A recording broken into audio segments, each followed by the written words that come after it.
Novel Calon Jutawan. Bab 11. Semakin adanya kemungkinan permasalahannya mungkin terrealisasi, Natalie Ning pun merasa semakin tidak paham. Tidak lama kemudian, Yu Jinning membawa Gabi keluar, lalu melihat Natalie Ning berdiri di sana dan berkata, "Kak, apa yang sedang kamu lamuni? Cepat cuci tanganmu dan makan."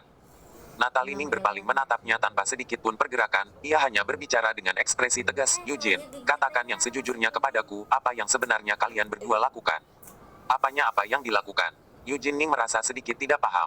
"Kamu sebelumnya sangat membencinya, mengapa kini?" Kamu sedang membicarakan permasalahan ini." Saat mengungkit mengenai permasalahan masa lalu, Yu Jinning pun merasa sedikit canggung. Ia kemudian menggarukkan kepalanya dan berkata, "Aku sebelumnya tidak tahu." "Tidak tahu kakak ipar sangat mahir berbisnis." "Kak, kamu mungkin tidak tahu, kakak ipar hari ini benar-benar sangat hebat. Aku mempunyai seorang klien yang awalnya membuatku ragu, namun ia pergi berbincang dengannya sejenak, tebak apa yang terjadi. Ia langsung memesan produk senilai 1,5 juta. Hahaha, hal ini bahkan membuat GM kami terkejut. Jangan bicarakan hal lainnya, kakak ipar ini benar-benar ahlinya dalam berbisnis tidak tertandingi." Natalie Ning semakin tercengang. Pesanan bernilai 1,5 juta. Nilai ini membuat kepalanya langsung tercengang. Sound Lee ternyata mempunyai kemampuan seperti ini. "Selain itu, toko Taobao milikmu, apakah kamu tahu berapa uang yang sudah kamu dapatkan hari ini?" Yu Jinning terus bertanya dan menjawab sendiri. Ia kemudian menepuk pahanya, kini sudah melebihi 30.000. Keuntungan bersihmu saja sudah setidaknya mencapai 4.000 yuan. "Kak, kamu ini akan segera menjadi kaya." Jika ia tidak mengatakannya, Natalie Ning bahkan sudah melupakan permasalahan toko Taobao. 30.000 yuan. Keuntungan sebesar 4.000 yuan. Ia melihat ke arah komputernya. Robert Wu mengetik sederetan tulisan. Beranjak berdiri dan melihatnya, lalu tersenyum dan berkata, "Malam ini seharusnya masih ada sedikit gejolak. Jika bernasib cukup baik, kamu mungkin masih bisa menjual 10.000 yuan lagi." Natalie Ning melihat Robert Wu, lalu kembali melihat Yu Jinning. Ia akhirnya berjalan ke depan komputer dan membuka meja kerjanya tanpa bersuara. Robert Wu tahu bahwa ia tidak akan mempercayainya jika ia tidak melihatnya dengan mata kepalanya sendiri. Ia langsung menggendong Gabi dari pelukan Yu Jinning dan berkata, "Duduk dan makan." Seorang anak gadis harus bisa bersikap anggun. Ia tidak boleh sembarangan digendong oleh lelaki lain. "Hei, aku ini pamannya. Bukankah paman adalah seorang lelaki?" ucap Robert Wu sambil meliriknya. Walaupun nada bicaranya terdengar tenang, namun dirinya ini terlihat penuh dengan aura kesulitan berkata-kata. Yu Jinning merasa sedikit terkejut. Ia tidak mencoba untuk berdebat lagi dan bergumam dengan suara kecil, "Paman bukanlah lelaki lain." Pada saat ini, Natalie Ning sudah melihat total dari hasil penjualan yang tampil, jumlahnya adalah 30.670 yuan. Ia sedikit tercengang melihat angka ini. 30.670 yuan. Ia sudah menjalankan toko Taobao-nya selama 1 tahun, namun ia tidak pernah melakukan penjualan sebanyak ini. Namun Robert Wu hanya memerlukan waktu 1 hari untuk mendapatkan pencapaian seperti ini. Pada saat ini, ding dong, terdengar suara deringan lagi. Natalie Ning sudah terbiasa membuka jendela konsultasi, namun sebelum ia sempat bersiap-siap mengetik bahunya terlebih dahulu tertahan. Suara Robert Wu yang lembut terdengar dari belakang punggungnya. "Bisnis tidak dapat diselesaikan hanya dalam sekejap. Kamu sudah kelelahan selama 1 hari penuh, makan terlebih dahulu, aku yang akan menyelesaikan masalah yang muncul." Tenaga yang menahan bahunya itu membuat Natalie Ning sulit mengelak. Pada saat ia sedang terdiam, ia sudah terlebih dahulu didorong ke depan meja dan kursi. Pangsit hangat yang berada di depan hadapannya itu menebarkan aroma wangi yang memikat. Kulit yang setengah tembus membuatnya dapat melihat isi di dalamnya dengan jelas, kuah dengan tetesan minyak yang terus mengambang di atas permukaan sup, serta tebaran bawang putih yang memicu selera makannya. Gabi yang sedang berada di sisinya terus melahap makanannya. Karena terlalu hangat, ia juga terus-menerus meniupnya. "Ibu, benar-benar enak. Panas-panas." Lobster. Saat mencium aroma pangsit yang wangi, lalu melihat Robert Wu yang bergegas menyuruhnya kemari, namun tidak mempedulikan makan serta berfokus untuk membalas, Natalie Ning pun merasakan perasaan yang sangat campur aduk. Terutama Yu Jinning yang berbisik di sampingnya, "Kak, sepertinya ia memperlakukanmu dengan cukup baik." Natalie Ning tidak tahu apakah ia harus menyetujui atau mengelak hal ini. Sound Lee 2 hari yang lalu adalah lelaki yang membuatnya bersikap agresif untuk bercerai, tetapi dalam 2 hari ini, ia bersikap sangat amat baik padanya. Apa yang mampu membuat seseorang langsung mengalami perubahan drastis dalam waktu 2 hari? Apakah ia mungkin benar-benar mengalami pencerahan hingga memutuskan untuk mengubah sikapnya hanya dengan berbaring di atas tempat tidur selama 2 malam? Sejujurnya, Natalie Ning sangat berharap Sound Lee dapat berubah. Pada awalnya, ia tidak mempedulikan segalanya dan menikahi seorang kutu buku, karena ia sudah melihat segala jenis pelamar. Orang-orang itu hanya menargetkan kecantikannya saja, tidak ada satupun yang sesungguhnya memiliki perasaan terhadap dirinya. Hanya seorang Sound Lee yang terlihat tulus di tengah para lelaki yang mengejarnya, hingga membuatnya terlihat menonjol. Hal yang paling penting adalah, bagan perencanaan yang awalnya Sound Lee rencanakan untuknya itu benar-benar sangat memikatnya, membuatnya secara tidak sadar menyadari bahwa dia adalah orang yang sangat termotivasi untuk terus bergerak maju. Siapa yang menyangka, sebelum genap 2 tahun mereka menikah, Sound Lee pun terpukul mundur hingga sulit bangkit kembali. Jika bukan karena ide yang tradisional, yang membuat Natalie Ning tidak rela bercerai, mereka berdua pasti sudah berpisah sejak awal. Saat ini, Sound Lee seakan-akan sudah hidup kembali. Ia mengulurkan tangannya, mengambil sup sendoknya, dan memasukkan satu pangsit ke dalam mulutnya. Sangat panas namun sangat enak. Enak bukan? Eugene Ning menatapnya dengan ekspresi penuh penantian, lalu berbicara dengan ekspresi bangga, aku juga berkontribusi di dalamnya, aku memotong dagingnya hingga tanganku hampir patah. Natalie Ning mengambil pangsit kedua, perlahan meniupnya di sisi mulutnya, pada saat yang bersamaan juga bertanya, apakah ia benar-benar mahir berbisnis? Apanya yang sangat mahir, ia ini benar-benar sangat menakjubkan. Aku tidak pernah mengenal orang yang lebih mahir berbisnis dibandingkan dirinya. CEO Huang dari pabrik kami saja hendak memperkerjakannya dengan gaji 20.000 yuan hari ini. Namun tidak tahu mengapa lelaki yang satu ini bersikeras tidak mau, tidak tahu apa yang sebenarnya ia pikirkan. Aku kira ia pasti ingin melakukannya sendiri. Ketika mengungkit mengenai permasalahan Robert Huo dalam berbisnis, Eugene Ning langsung tidak bisa berhenti, ia benar-benar hampir saja membuatnya melayang. Natalie Ning tidak bertanya, ia hanya terdiam mendengarnya. Ia sudah dapat memastikan secara garis besar bahwa Eugene Ning tidak bersekongkol dengan Robert Huo, karena ini adalah hal-hal yang tidak bisa pura-pura dilakukan. Ekspresi Eugene Ning yang terlihat seperti mengidolakannya itu benar-benar terlihat tulus. Aku sudah mendengar semuanya, kamu ini apakah kamu tidak mempunyai selera makan jika tidak menuturkan fakta-fakta buruk mengenai diriku? Robert Huo kembali ke ruang tamu setelah selesai membalas sambil tersenyum dan memarahinya. Eugene Ning tertawa dan berkata, bagaimana aku mungkin berani menjelekkanmu, bukankah aku sedang memujimu? Terserah padamu saja, Gabi. Coba cicipi ikan asin dan kuning telurnya, ucap Robert Huo yang kemudian memindahkannya dari mangkuknya ke sendok Gabi. Terima kasih, ayah. Gabi mendekatnya sambil mengecup pipi Robert Huo dengan bibir kecilnya yang berminyak itu. Eugene Ning bergegas menunjuk wajahnya sendiri dan berkata, masih ada paman. Tidak mau, kumis itu sembarangan menusuk orang lain. Gabi memalingkan kepalanya dengan perasaan tidak senang. Eugene Ning terlihat terluka, yang sebenarnya terlihat sedikit konyol. Saat melihat keharmonisan ketiga orang ini, Natalie Ning pun tersenyum. Sudah bertahun-tahun lamanya ia tidak melihat suasana sehangat ini. Semua pertengkaran, semua rasa kecewa itu seakan-akan lenyap dalam sekejap. Bukankah ini adalah kehidupan yang selalu ia harapkan? Hanya datang dengan terlalu tiba-tiba saja. Kamu juga harus makan sedikit lebih banyak, dagumu itu udah terlihat menajam. Robert Huo berpaling ke arah Natalie Ning dan berkata, kamu tidak perlu bersusah payah lagi ke depannya, aku akan bertanggung jawab atas permasalahan biaya keluarga. Tatapannya yang penuh dengan rasa perhatian dan kasih sayang itu membuat mata Natalie Ning memerah, hidungnya bahkan terasa perih, ia pun tidak dapat menahan diri dan langsung menangis. Tidak peduli apakah rasa perhatian lelaki ini adalah sungguhan atau tidak, setidaknya semua ucapannya ini adalah ucapan-ucapan yang ingin ia dengar, ini adalah hal-hal yang ia nanti-nantikan setelah melalui hari-hari yang penuh dengan rasa kecewa. Natalie Ning menganggukkan kepalanya, menghapus air mata yang berada di sudut matanya, lalu perlahan berkata, baik. Banyak sekali orang yang beranggapan bahwa ini hanyalah sesi makan biasa, namun ini terasa sangat berharga bagi keluarga yang satu ini. Setelah selesai makan, Eugene Ning langsung berinisiatif untuk merapikan mangkuk dan sumpitnya.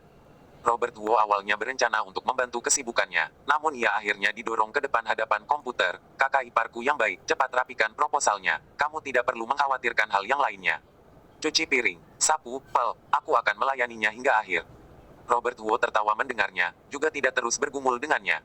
Proposal yang ia buat ini adalah sesuatu yang awalnya diperebutkan oleh banyak sekali perusahaan ternama. Ia hanya bisa mencuci piring dan menyapu lantai untuk membalasnya kepada Eugene Ning. Hal ini sudah menganggap murah dirinya. Setelah Eugene Ning melakukan semua pekerjaannya hingga kepalanya dipenuhi dengan tetesan keringat, Robert Huo juga sudah mengirimkan proposal yang sudah ia selesaikan itu ke kotak surelnya.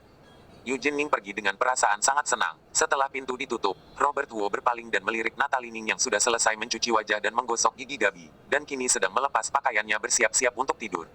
Bab 12. Ia bersikap bijak dan pergi menghindari pemandangan yang satu ini, lalu berpaling dan duduk di depan meja komputernya. Ia seharusnya masih bisa menerima beberapa pesanan lagi untuk hari ini. Robert Huo tidak ingin menyia-nyiakan publikasi yang sudah ia lakukan. Tidak lama kemudian, Natalie Ning menidurkan Gabi, berjalan menghampirinya dengan pakaian tidur yang tipis dan berkata, istirahatlah, aku akan melihatnya sejenak. Tidak apa-apa, diriku yang di rumah ini juga tergolong sedang beristirahat, kamu pergi tidur saja, ucap Robert Huo. Natalie Ning menatapnya, lalu tiba-tiba berkata, seberapa baiknya jika kamu terus seperti ini. Ia sangat berharap bahwa hal ini dapat menunjukkan bahwa ia tidak memilih suami yang salah, namun sayang sekali Sound Lee hanya terus membuatnya merasa kecewa. Walaupun terjadi banyak sekali perubahan dalam 2 hari ini, namun Natalie Ning tetap saja tidak percaya bahwa ia sudah sepenuhnya berubah. Apakah semua ini hanya akan berlangsung untuk sementara atau dapat dipertahankan selamanya? Robert Huo memahami rasa ragu yang muncul dalam hatinya, ia pun tersenyum dan berkata, tidak perlu berpikir terlalu jauh, kehidupanmu hanya akan terus membaik. Semoga seperti itu. Natalin Ning tidak memperebutkan hak atas toko Tao Bau itu dengannya, karena ia tahu jelas, sekalipun ia duduk di sana, ia akan sulit sekali membalasnya dengan sangat baik sebagaimana Robert Huo melakukannya. Setelah melirik ke arah sofa, Natalin Ning tiba-tiba bertanya, tidur sendirian di sofa sepertinya terasa sedikit dingin. Robert Huo tercengang, namun hatinya langsung tergerak, maksudnya adalah, jika dibicarakan secara terus terang, Natalin Ning tergolong cukup memikat, ia mempunyai aura dewasa yang umumnya sulit sekali ditemui pada seorang anak gadis. Tubuhnya yang berliku itu membuatnya terlihat semakin tidak mirip seperti seorang wanita yang sudah pernah melahirkan. Ia tergolong ke dalam wanita teratas di antara para wanita yang pernah Robert Huo temui. Akhirnya, Natalin Ning mengulurkan tangan yang berada di punggungnya, melemparkan sebuah selimut dan berkata, walaupun ini adalah musim panas, namun sudah mulai memasuki musim gugur, berselimut akan terasa sedikit lebih hangat. Setelah selesai berbicara, Natalin Ning pun berpaling kembali ke kamarnya. Saat melihat pintu kamar tertutup, Robert Huo tersenyum kusut. Sepertinya tidak hanya Natalin Ning sendiri, ia sendiri juga berpikir terlalu berlebihan. Tanpa menaruh permasalahan ini ke dalam pikirannya, Robert Huo pun akhirnya menstabilkan suasana hatinya dalam sekejap. Karena sudah tidak meneruskan publikasinya pada sore hari tadi, lalu lintas klien yang sebelumnya didapatkan sudah berkurang, cukup banyak orang yang berkonsultasi juga sudah mulai berkurang. Jika dihitung sejak 2 hari yang lalu, ini sudah hari keempat di mana dirinya hidup kembali. Berdasarkan fakta teori, ia seharusnya sudah bisa menemukan sedikit petunjuk di internet. Lagi pula, permasalahan kematian pewaris keluarga yang paling berbakat adalah sebuah permasalahan yang tergolong cukup besar. Ia menemukan satu berita, namun isinya itu membuat Robert Huo tercengang melihatnya. Judul dari berita ini adalah kedatangan keluarga Huo di kantor pusat Pearl Hotel pagi ini diragukan bersangkutan dengan masalah Pearl Corp yang baru saja diakuisisi. Judul tersebut juga disertai oleh selembar foto yang terlihat sangat jelas. Foto tersebut menampilkan Robert Huo yang sedang berjalan masuk ke dalam kantor pusat Pearl Hotel sambil dikelilingi oleh sekelompok orang. Saat melihat wajah yang akrab di dalam foto tersebut, perasaan Robert Huo langsung menjadi berantakan. Kepalanya bahkan ikut terus mengiang. Ia tidak pernah menyangka bahwa ia akan menemukan berita seperti ini pada hari keempat ia hidup kembali. Dirinya masih belum mati. Tidak mungkin. Dirinya ini pasti sudah mati. Jika tidak, bagaimana ia mungkin terlahir kembali di tubuh Sound Lee? Terkecuali, dirinya bertemu dengan situasi yang serupa dengan The Truman Show, di mana orang-orang yang berada di sekelilingnya itu hanyalah aktor. Namun The Truman Show hanyalah sebuah novel, walaupun ada banyak sekali aktor di dunia ini, namun sepertinya tidak memungkinkan sekali mengundang orang sebanyak itu hanya untuk mementaskan sebuah pertunjukan. Lagi pula, hal itu juga tidak perlu dilakukan. Terutama rasa perhatian si gadis kecil itu terhadap ayahnya, itu benar-benar tidak mungkin palsu. Jadi, di sini hanya ada satu kemungkinan. Orang yang sudah membunuh dirinya itu sudah mempunyai rencana jahat sejak awal, bahkan sudah menemukan penggantinya. Setelah dirinya meninggal, ia langsung menyuruh pengganti itu untuk melangkah maju dan terus menggunakan kekuatan pengaruhnya untuk menargetkan harta keluarga Huo. Mengesalkan. Mata Robert Huo memerah, mouse yang berada di genggamannya itu juga tergenggam erat, hingga mengeluarkan suara gertak yang berlebihan. Siapa? Siapa yang memimpin semua ini? Siapa yang menggunakan seorang pengganti untuk merebut semua hal yang seharusnya menjadi miliknya? Robert Huo ingin sekali langsung bergegas pergi menuju ke rumah keluarga Huo untuk menanyakannya. Namun saat ia melihat orang yang berada di dalam foto tersebut, ia menghirup nafas yang dalam untuk beberapa kali, dan langsung kembali tenang. Setelah mengunduh fotonya, membesarkan fotonya dan memperhatikannya untuk cukup lama, Robert Huo harus mengakui bahwa pengganti ini memiliki penampilan yang sangat mirip dengannya. Jika hanya menilai wajahnya, maka akan sulit sekali dibandingkan. Terlebih lagi, hal yang dapat ia prediksi adalah karena pelaku kejahatan di balik semua ini sudah memprediksi segalanya, maka selain daripada penampilannya, penggantinya itu pasti juga sudah mempunyai persiapan diri yang sangat matang terhadap kebiasaannya sehari-hari, serta sikap dan nada bicaranya. Sekalipun ia menirunya dengan sedikit perbedaan, namun tidak ada orang yang berani meragukannya, karena selain daripada orang yang sudah mengetahui kebenarannya, tidak akan ada orang yang menyangka bahwa bintang utama dari keluarga Huo ini ternyata hanyalah barang palsu. Setelah menatap fotonya untuk jangka waktu yang cukup lama, Robert Huo pun menutup jendelanya. Ia perlahan bersandar pada punggung kursinya dan memejamkan matanya, pikirannya kemudian terus berputar cepat. Pembunuhnya sudah menemukan penggantinya, tingkat kesulitannya untuk kembali ke rumah keluarga Huo sepertinya terasa semakin sulit. Apa yang harus ia lakukan sekarang ini supaya ia dapat menyelamatkan beberapa keadaannya? Setelah berpikir cukup lama, Robert Huo pun terpikirkan akan sebuah cara. Ia awalnya ingin berkembang secara perlahan, namun sepertinya ia sudah tidak bisa menghubungi keluarga Huo lagi, kecepatannya ini sudah terlalu lambat. Orang-orang yang pergi mendaki gunung bersama dengannya itu tidak hanya bermarga Huo, masih ada 2 orang luar lainnya. Robert Huo sulit memastikan apakah kedua orang ini mungkin adalah pembunuhnya atau bukan. Jika memang betul, maka keadaan keluarga Huo saat ini pasti sedang sangat berbahaya. Jadi, Robert Huo harus membangun hubungan dengan keluarga Huo lebih cepat lagi. Ketika teringat akan hal ini, cara yang paling mudah adalah mencari sosok yang cukup besar, yang dapat menghubungi keluarga Huo, lalu menggunakan kekuatannya untuk terbang lebih cepat lagi. Alex Liao. Robert Huo perlahan menganggukkan kepalanya. Walaupun kekuatan orang yang satu ini tergolong cukup baik, namun ia hanya pas-pasan untuk menarik perhatian. Ia tidak cukup kuat untuk berdialog dengan keluarga Huo. Ia harus menemukan topangan yang lebih tinggi dibandingkan Alex Liao. Pada saat sedang mengerutkan alisnya, pikiran Robert Huo tiba-tiba teringat akan seseorang. Nova Ji. Keluarga Ji tergolong sebagai 50 keluarga teratas di dalam negeri. Aset keluarga mereka mencapai 50 miliar yuan. Berdasarkan apa yang Sound Li ketahui, mereka memiliki selisih yang paling sedikit dengan keluarga Huo. Sama halnya dengan keluarga Huo, keluarga Ji juga terbagi atas banyak sekali keluarga samping. Nova Ji adalah keturunan salah satu cabangnya. Di antara para generasi muda di tengah keluarga cabang, ia memiliki kemampuan berbisnis yang paling baik, sehingga ia pun menjadi orang yang paling diperhatikan. Orang seperti Sound Li ini umumnya tidak akan mungkin mengenal Nova Ji. Mereka berdua benar-benar berada pada dua level yang berbeda. Namun, ia sangat beruntung mendapatkan Natalie Ning sebagai istrinya. Natalie Ning dan Nova Ji kebetulan adalah teman sekamar pada masa kuliah. Hubungan mereka juga tergolong cukup baik. Pada saat Sound Li mengalami benturan di dalam pekerjaannya dan melampiaskan emosinya di rumah, Nova Ji yang berinisiatif untuk menjadikannya sebagai supir pribadinya dan menggajinya 10.000 yuan setiap bulannya. Seorang murid tamat kuliah yang masih belum memiliki pengalaman bekerja sudah dapat dikatakan cukup hebat ketika ia bisa mendapatkan pekerjaan dengan gaji puluhan ribu yuan pada umur 30 tahun. Namun Sound Li tetap saja masih merasa tidak puas. Ia selalu saja merasa bahwa pekerjaan sebagai supir ini terlalu terbatas dan terlalu rendahan. Dia adalah seorang pria yang sangat ambisius. Bagaimana ia mungkin mengendari mobil untuk seorang wanita setiap harinya? Dalam menghadapi orang yang berimpian tinggi namun tidak memiliki kemampuan seperti Sound Li, Nova Ji tidak terlalu baik dalam menanggapinya. Ia juga sudah pernah mengomelinya beberapa kali. Jika bukan karena menghargai Natalie Ning, ia sepertinya sudah memecatnya sejak awal. Akhirnya, Sound Li terjatuh luka karena menaiki sepeda listrik. Sudah 2 bulan lamanya ia tidak pergi bekerja, juga tidak tahu apakah orang masih ingin memperkerjakannya atau tidak. Walaupun mempunyai kontak Nova Ji di ponselnya, namun Robert Huo tetap bersikap bijaksana dan memutuskan untuk menyingkirkan dorongannya untuk meneleponnya. Sekalipun waktu sudah sangat ketat, namun hanya akan berselisih 1 malam ini. Setelah berpikir sejenak, Robert Huo membuka jendela internet, lalu mencari kabar yang bersangkutan dengan Nova Ji. Di dalam ingatan Sound Li, ia bukannya terlalu paham mengenai Nova Ji. Jika ia masih ingin bergantung kepada keluarga Ji untuk mendapatkan bantuan, ia harus terlebih dahulu memahami titik kunci dari Nova Ji. Setelah menyibukkan diri hingga tengah malam, Robert Huo akhirnya hanya beristirahat selama beberapa jam saja. Pada keesokan pagi harinya, ia tetap saja mempersiapkan sarapan pada waktu yang tepat. Pangsit yang sudah ia persiapkan kemarin masih tersisa. Makan makanan ini di pagi hari mungkin terdengar sedikit aneh, namun Gabi melahapnya dengan sangat enak dan terus memujinya. Hari ini adalah akhir pekan. Gabi tidak perlu menghadiri kelas tambahan. Secara teori, hari ini harusnya adalah hari di mana Robert Huo menemaninya seharian di rumah. Karena ingin menghubungi Nova Ji, Robert Huo awalnya berencana menyuruh Natalie Ning untuk membawa anaknya. Namun setelah ia pikirkan kembali, ia masih saja tidak mengatakannya. Hubungannya baru saja sedikit membaik. Jika ia langsung mengajukan permintaan yang keterlaluan, maka semua usahanya yang sebelumnya itu akan sia-sia. Robert Huo berharap untuk memperbaiki hubungannya dengan Natalie Ning hanya karena ia paham bahwa identitas dirinya sendiri saat ini adalah Sound Li. Jika kedudukannya di dalam keluarga ini semakin stabil, maka identitas dirinya dapat semakin ia sembunyikan. Pembunuh yang sudah membunuh dirinya sendiri masih belum dicek dengan jelas. Semakin baik ia menjalankan identitas Sound Li, maka ia akan semakin mendekati kebenarannya. Bab 13. Jangan terus biarkan dia melihat komputer, hal itu berdampak buruk terhadap matanya. Perintah Natalie Ning yang kemudian pergi.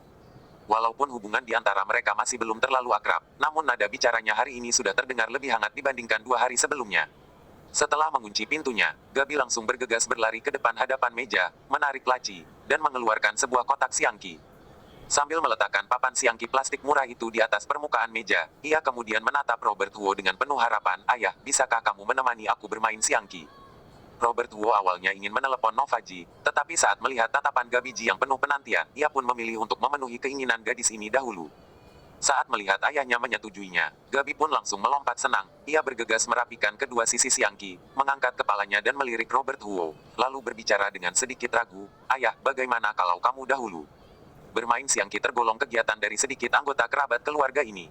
Sound Li awalnya mengajari Gabi bermain siangki karena ia ingin menunjukkan kemampuannya sebagai seorang ayah.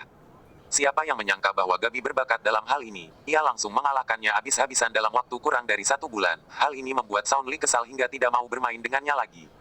Gabi kini mengira bahwa ayah yang berada di depan matanya ini adalah ayahnya yang tidak mahir dalam bermain siangki seperti sebelumnya. Robert Huo tersenyum, karena ini adalah keinginan putrinya, maka ia tidak akan bersikap tidak masuk akal dan hanya akan mengikutinya saja.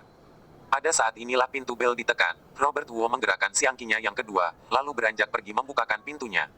Hal yang membuatnya tercengang adalah orang yang berdiri di depan pintu ternyata adalah seorang wanita cantik.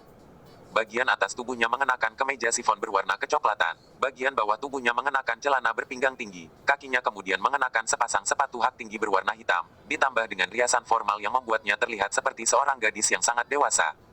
Wajahnya itu memiliki kecantikan yang tidak jauh berbeda dengan Natalie Ning, hidung yang mancung, mata yang tajam, tatapannya terasa seakan-akan hendak membaca isi pikiran setiap orang yang ia tatap.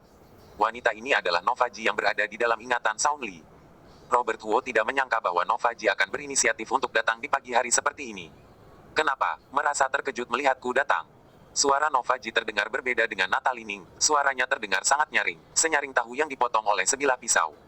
Sedikit terkejut, silahkan masuk dan duduk, aku kebetulan ingin mencarimu, ucap Robert Huo yang kemudian mempersilahkan dirinya. Sikapnya terlihat sedikit santai, setidaknya tidak ada sangkutan dengan sikap untuk menyanjungnya. Hal ini membuat Nova Ji merasa sedikit tercengang. Sound Lee yang sebelumnya selalu terlihat seperti seekor tikus yang bertemu dengan seekor kucing saat melihatnya, ia bahkan tidak berani mengangkat kepalanya dan menatapnya. Namun hari ini, ia mempunyai sebuah aura yang sulit sekali dideskripsikan pada tubuhnya. Aura seperti ini tidak hanya sebatas sebuah penampilan, namun memang sudah dari dasarnya. Setelah memperhatikan Robert Huo selama beberapa detik, suara Gabi si gadis kecil akhirnya terdengar. Wah, Bibi. Ekspresi Nova Ji kini terlihat seperti biasanya kembali. Ia tersenyum berjalan masuk ke dalam rumah, lalu berkata kepada Gabi yang sedang duduk di sisi meja, apakah kamu merindukan Bibi? Lihat, aku membawa hadiah untukmu. Sambil berbicara, Nova Ji kemudian mengeluarkan sebuah gelang Givenchy, berjalan mengampirinya, membungkukkan punggungnya dan membantunya mengenakannya. Terima kasih, Bibi Ji. Gabi merasa sangat senang hingga mengecup wajahnya sejenak. Benar-benar penurut. Nova Ji tersenyum mengelus kepalanya. Terlihat jelas bahwa hubungannya dengan gadis kecil ini cukup baik. Setelah melihat Nova Ji, Gabi melihat kembali ke arah Robert Huo dan tiba-tiba bertanya, Ayah, apakah ada yang perlu kalian urusi? Kalau begitu, kita main siangki lain kali saja. Ia berbicara dengan sangat lembut, hingga terdengar sangat perut. Namun anak-anak tetaplah anak-anak, tidak peduli seberapa pengertian mereka. Mereka tetap saja tidak terlalu mampu menyembunyikan emosi yang sesungguhnya berada di dalam hatinya. Saat melihat rasa kecewa yang tidak dapat ia sembunyikan, Robert Huo tentu saja tidak rela membiarkannya merasa kecewa. Ia pun tersenyum dan duduk di depan meja, lalu berkata, tidak apa-apa, ayah bisa menemanimu bermain siangki sambil berbincang. Benarkah? Gabi langsung menjadi bersemangat. Kalau begitu, kamu tidak boleh menyalahkan Bibi Ji karena sudah mengganggumu jika kamu kalah. Tenang saja, aku tidak akan menyalahkan orang lain. Sambil berbicara, Robert Huo kemudian menatap ke arah Nova Ji dan berkata, duduk saja terlebih dahulu, aku akan menemaninya bermain satu ronde, aku akan bermain sambil berbincang. Apakah kamu tidak khawatir aku langsung berpaling pergi? Tanya Nova Ji. Jika kamu dapat pergi semudah itu, kamu seharusnya sudah pergi melarikan diri dari tempat ini sejak awal.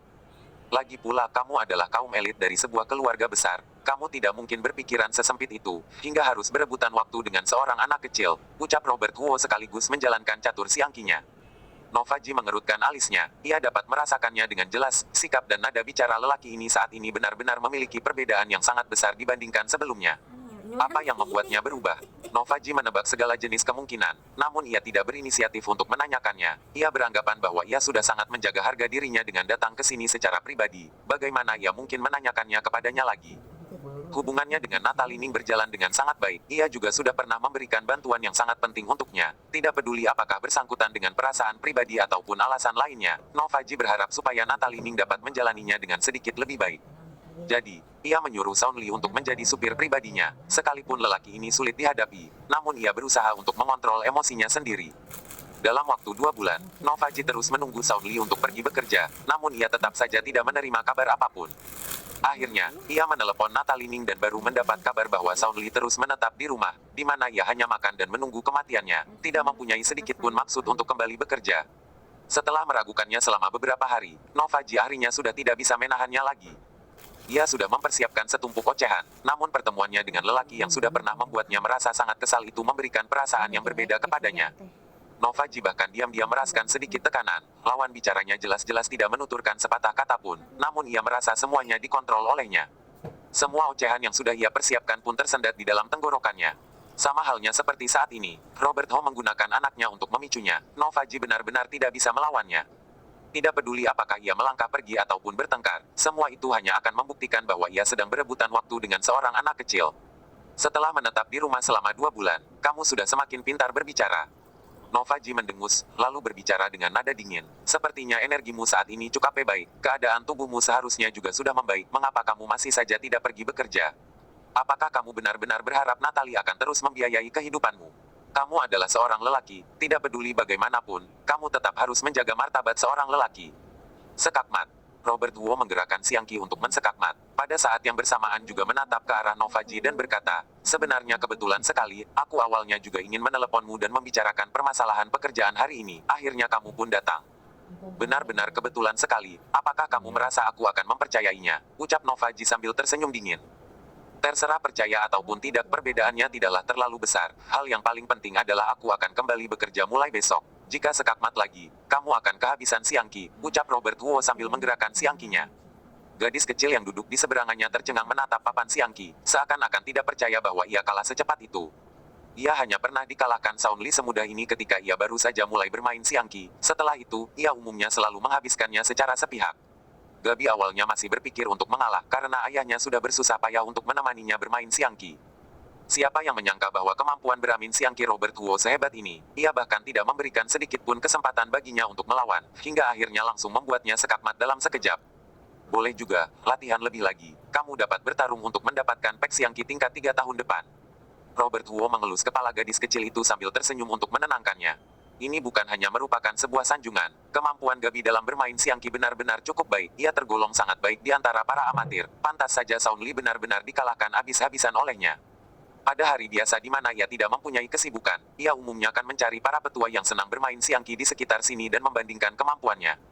Para orang tua yang umumnya mengakui dirinya tidak terkalahkan itu bahkan ia habisi hingga tidak mempunyai selera makan lagi. Pada umur 7 tahun, bakatnya ini benar-benar mengejutkan ketika ia mampu mencapai tingkatan seperti ini saat ia baru saja mempelajarinya selama beberapa bulan. Robert Wu juga pernah mempelajari Siangki selama beberapa tahun pada saat ia masih muda, pada saat ia masih berumur 17 tahun, ia bahkan pernah pergi menghadiri perlombaan Siangki individu tingkat nasional. Jika ia bersabar 1 tahun lagi, menjadi pemenang seharusnya juga bukanlah masalah. Namun sebagai orang yang memiliki masa depan yang paling cerah di antara para anggota keluarga Huo, bermain Siangki hanyalah hobi pada waktu luang, ia tidak dapat menjadikannya sebagai sebuah kepentingan di dalam hidupnya, jadi perjalanan Robert Huo untuk menjadi seorang master Siangki pun terputus begitu saja. Dalam beberapa tahun ini, ia umumnya lebih sering bermain Weiqi yang lebih rumit dibandingkan Siangki, di mana diperlukan kemampuan logika dan cara pikir yang lebih terlatih. Walaupun demikian, hal ini sudah lebih dari cukup untuk mengajari seorang gadis berumur 7 tahun yang bahkan belum mencapai pecatur tingkat 3. Novaji yang berada di sampingnya itu mengerutkan bibirnya dan berkata, apa yang harus dibanggakan ketika kamu menang dari seorang anak berumur 7 tahun, tidak tahu malu. Ia seharusnya tidak terlalu mahir dalam Siangki, sehingga ia tidak bisa menilai talenta Gabi yang menakjubkan ini. Robert Wu tersenyum, ia tidak mengelaknya, sebaliknya Gabi yang membantu ayahnya untuk meredakan suasananya. BBG, ayahku benar-benar sangat hebat hari ini. Bab 14. Sudah-sudah, aku tahu kamu adalah pelindung ayahmu. Novaji menggendongnya dengan ekspresi yang memanjakannya, sikapnya ini jauh lebih baik jika dibandingkan dengan saat berbicara dengan Robert Wu. Pada saat ini, seorang lelaki yang mengenakan kacamata perlahan memperingatkan, DMG, waktu temu dengan perusahaan dagang Donglai akan segera tiba. Novaji mengangkat tangannya dan melihat jam tangannya. Waktu sudah menunjukkan pukul 8 lebih. Ia kembali mencium Gabi sekali lagi dan berkata, Bibi akan pergi bekerja terlebih dahulu. Setelah urusannya selesai, aku akan pergi membawamu menonton film dan makan es krim. Apakah ayah juga akan ikut? Tanya Gabi. Novaji melihat ke arah Robert Huo. Tanpa menunggunya berbicara, Robert Huo sudah terlebih dahulu membuka mulutnya. Apakah kalian pergi ke perusahaan dagang Donglai untuk membahas pembelian bahan dasar dari sisi tenggara? Jika digantikan dengan diriku, aku tidak akan pergi hari ini. Novaji tercengang menatapnya. Ia seakan-akan tidak terlalu paham mengapa ia bisa tahu ia hendak pergi ke perusahaan dagang Donglai dan membahas bisnis hari ini. Mengapa kamu? Robert Wu langsung memutuskan ucapannya dan berkata, percayalah padaku, membatalkan janji temu hari ini adalah hal yang akan sangat menguntungkan kalian. Omong kosong. Novaji meliriknya dengan perasaan tidak senang dan berkata, apa yang kamu pahami? Kamu hanya terus menyombongkan diri tanpa rasa malu. Percaya padamu. Apakah kamu merasa aku datang mencarimu karena aku merasa kamu memiliki sejenis kemampuan? Aku hanya ingin membantu Natalie saja, siapa kamu kira dirimu itu? Benar-benar tidak tahu diri. Pada saat Sound Lee sebelumnya berkendara untuk Novali, ia juga sudah pernah beberapa kali menuturkan pendapat pribadinya terhadap permasalahan perusahaan dengan penuh percaya diri. Namun hasilnya membuktikan bahwa analisisnya terhadap semua ini benar-benar salah. Tidak sedikit orang di dalam perusahaan tahu, pada saat mereka menertawai Sound Lee, mereka juga tidak paham mengapa Novaji bisa memperkerjakan orang bodoh seperti ini sebagai supirnya. Benar-benar sedikit memalukan. Robert Wu kini lagi-lagi menuturkan pendapatnya, terlebih lagi dengan sangat tiba-tiba, lelaki parubaya yang berdiri di depan pintu saja ikut terlihat merasa hina. Seorang lelaki yang bahkan tidak mempunyai hak untuk bergantung hidup kepada keluarga istrinya kini terus berkoar-koar, ia sebaiknya menilai dahulu siapa dirinya itu. Tidak peduli apakah Novaji ataupun pria parubaya yang merupakan direktur pembelian di perusahaan, mereka semua tidak menghiraukan peringatan Robert Wu. Novaji bahkan tidak berencana untuk berkomunikasi dengannya lagi. Ia hanya mengatakan kepada Gabi bahwa ia akan kembali dan membawanya pergi bermain, lalu langsung pergi. Gabi melambaikan tangannya ke arahnya hingga Novaji akhirnya naik ke mobil. Ia kemudian menarik pakaian Robert Wu dan berbisik, "Ayah, Bibi Ji sepertinya marah." "Tidak apa-apa, dia akan lebih marah lagi tidak lama nanti." Robert Wu tersenyum dan menggandeng tangan Gabi, lalu berkata, "Ayo, ayah akan membawamu pergi membeli Weiki, ini lebih menarik dibandingkan Siangki." "Benarkah? Baiklah." Gabi melompat senang. Selama ayahnya bersedia menemaninya bermain, tidak peduli apapun yang dimainkan, ia tetap saja akan merasa senang. Ini mungkin adalah salah satu alasan mengapa anak-anak lebih sering merasa senang dibandingkan orang-orang dewasa. Karena mereka akan selalu sepolos itu. Di dalam mobil Maybach yang sudah berada di dalam perjalanan, pria parubaya tersebut berpaling ke arah Novaji dan berkata, "DMG, Sound Lee ini benar-benar terlalu konyol. Beraninya ia mencampuri permasalahan perusahaan kami. Apakah dia sudah menganggap dirinya sebagai orang berbakat yang sulit sekali ditemui? Apakah kamu benar-benar berencana untuk menyuruhnya kembali menyupirimu?" Novaji juga sedang mempertimbangkan masalah ini. Ia ingin membantu Natalie Ning, namun tidak ingin membiarkan dirinya menjadi sebuah lelucon di perusahaan hanya karena permasalahan Sound Lee. Keluarga Ji ini berskala sangat besar, sebuah topangan yang sangat baik, karena hal inilah pertarungan di antara para penerus berlangsung sangat sengit. Terutama para keluarga inti yang sudah mempunyai sumber dan hak yang paling banyak, mereka benar-benar tidak berharap penerus keluarga cabang yang memiliki kemampuan sepertinya ini menaiki jabatan. Jika ia menduduki posisi yang penting, kemanakah ia akan menempatkan para anggota keluarga inti? Semakin kuat kemampuan Novaji, maka ia akan semakin disingkirkan. Jika ia melakukan sedikit saja kesalahan, hal itu mungkin akan dibesar-besarkan untuk menjatuhkannya, seperti Sound Lee yang satu ini. Jika ia benar-benar menerimanya kembali sebagai supirnya, ia mungkin saja akan mendatangkan masalah yang sulit dihadapi untuk dirinya.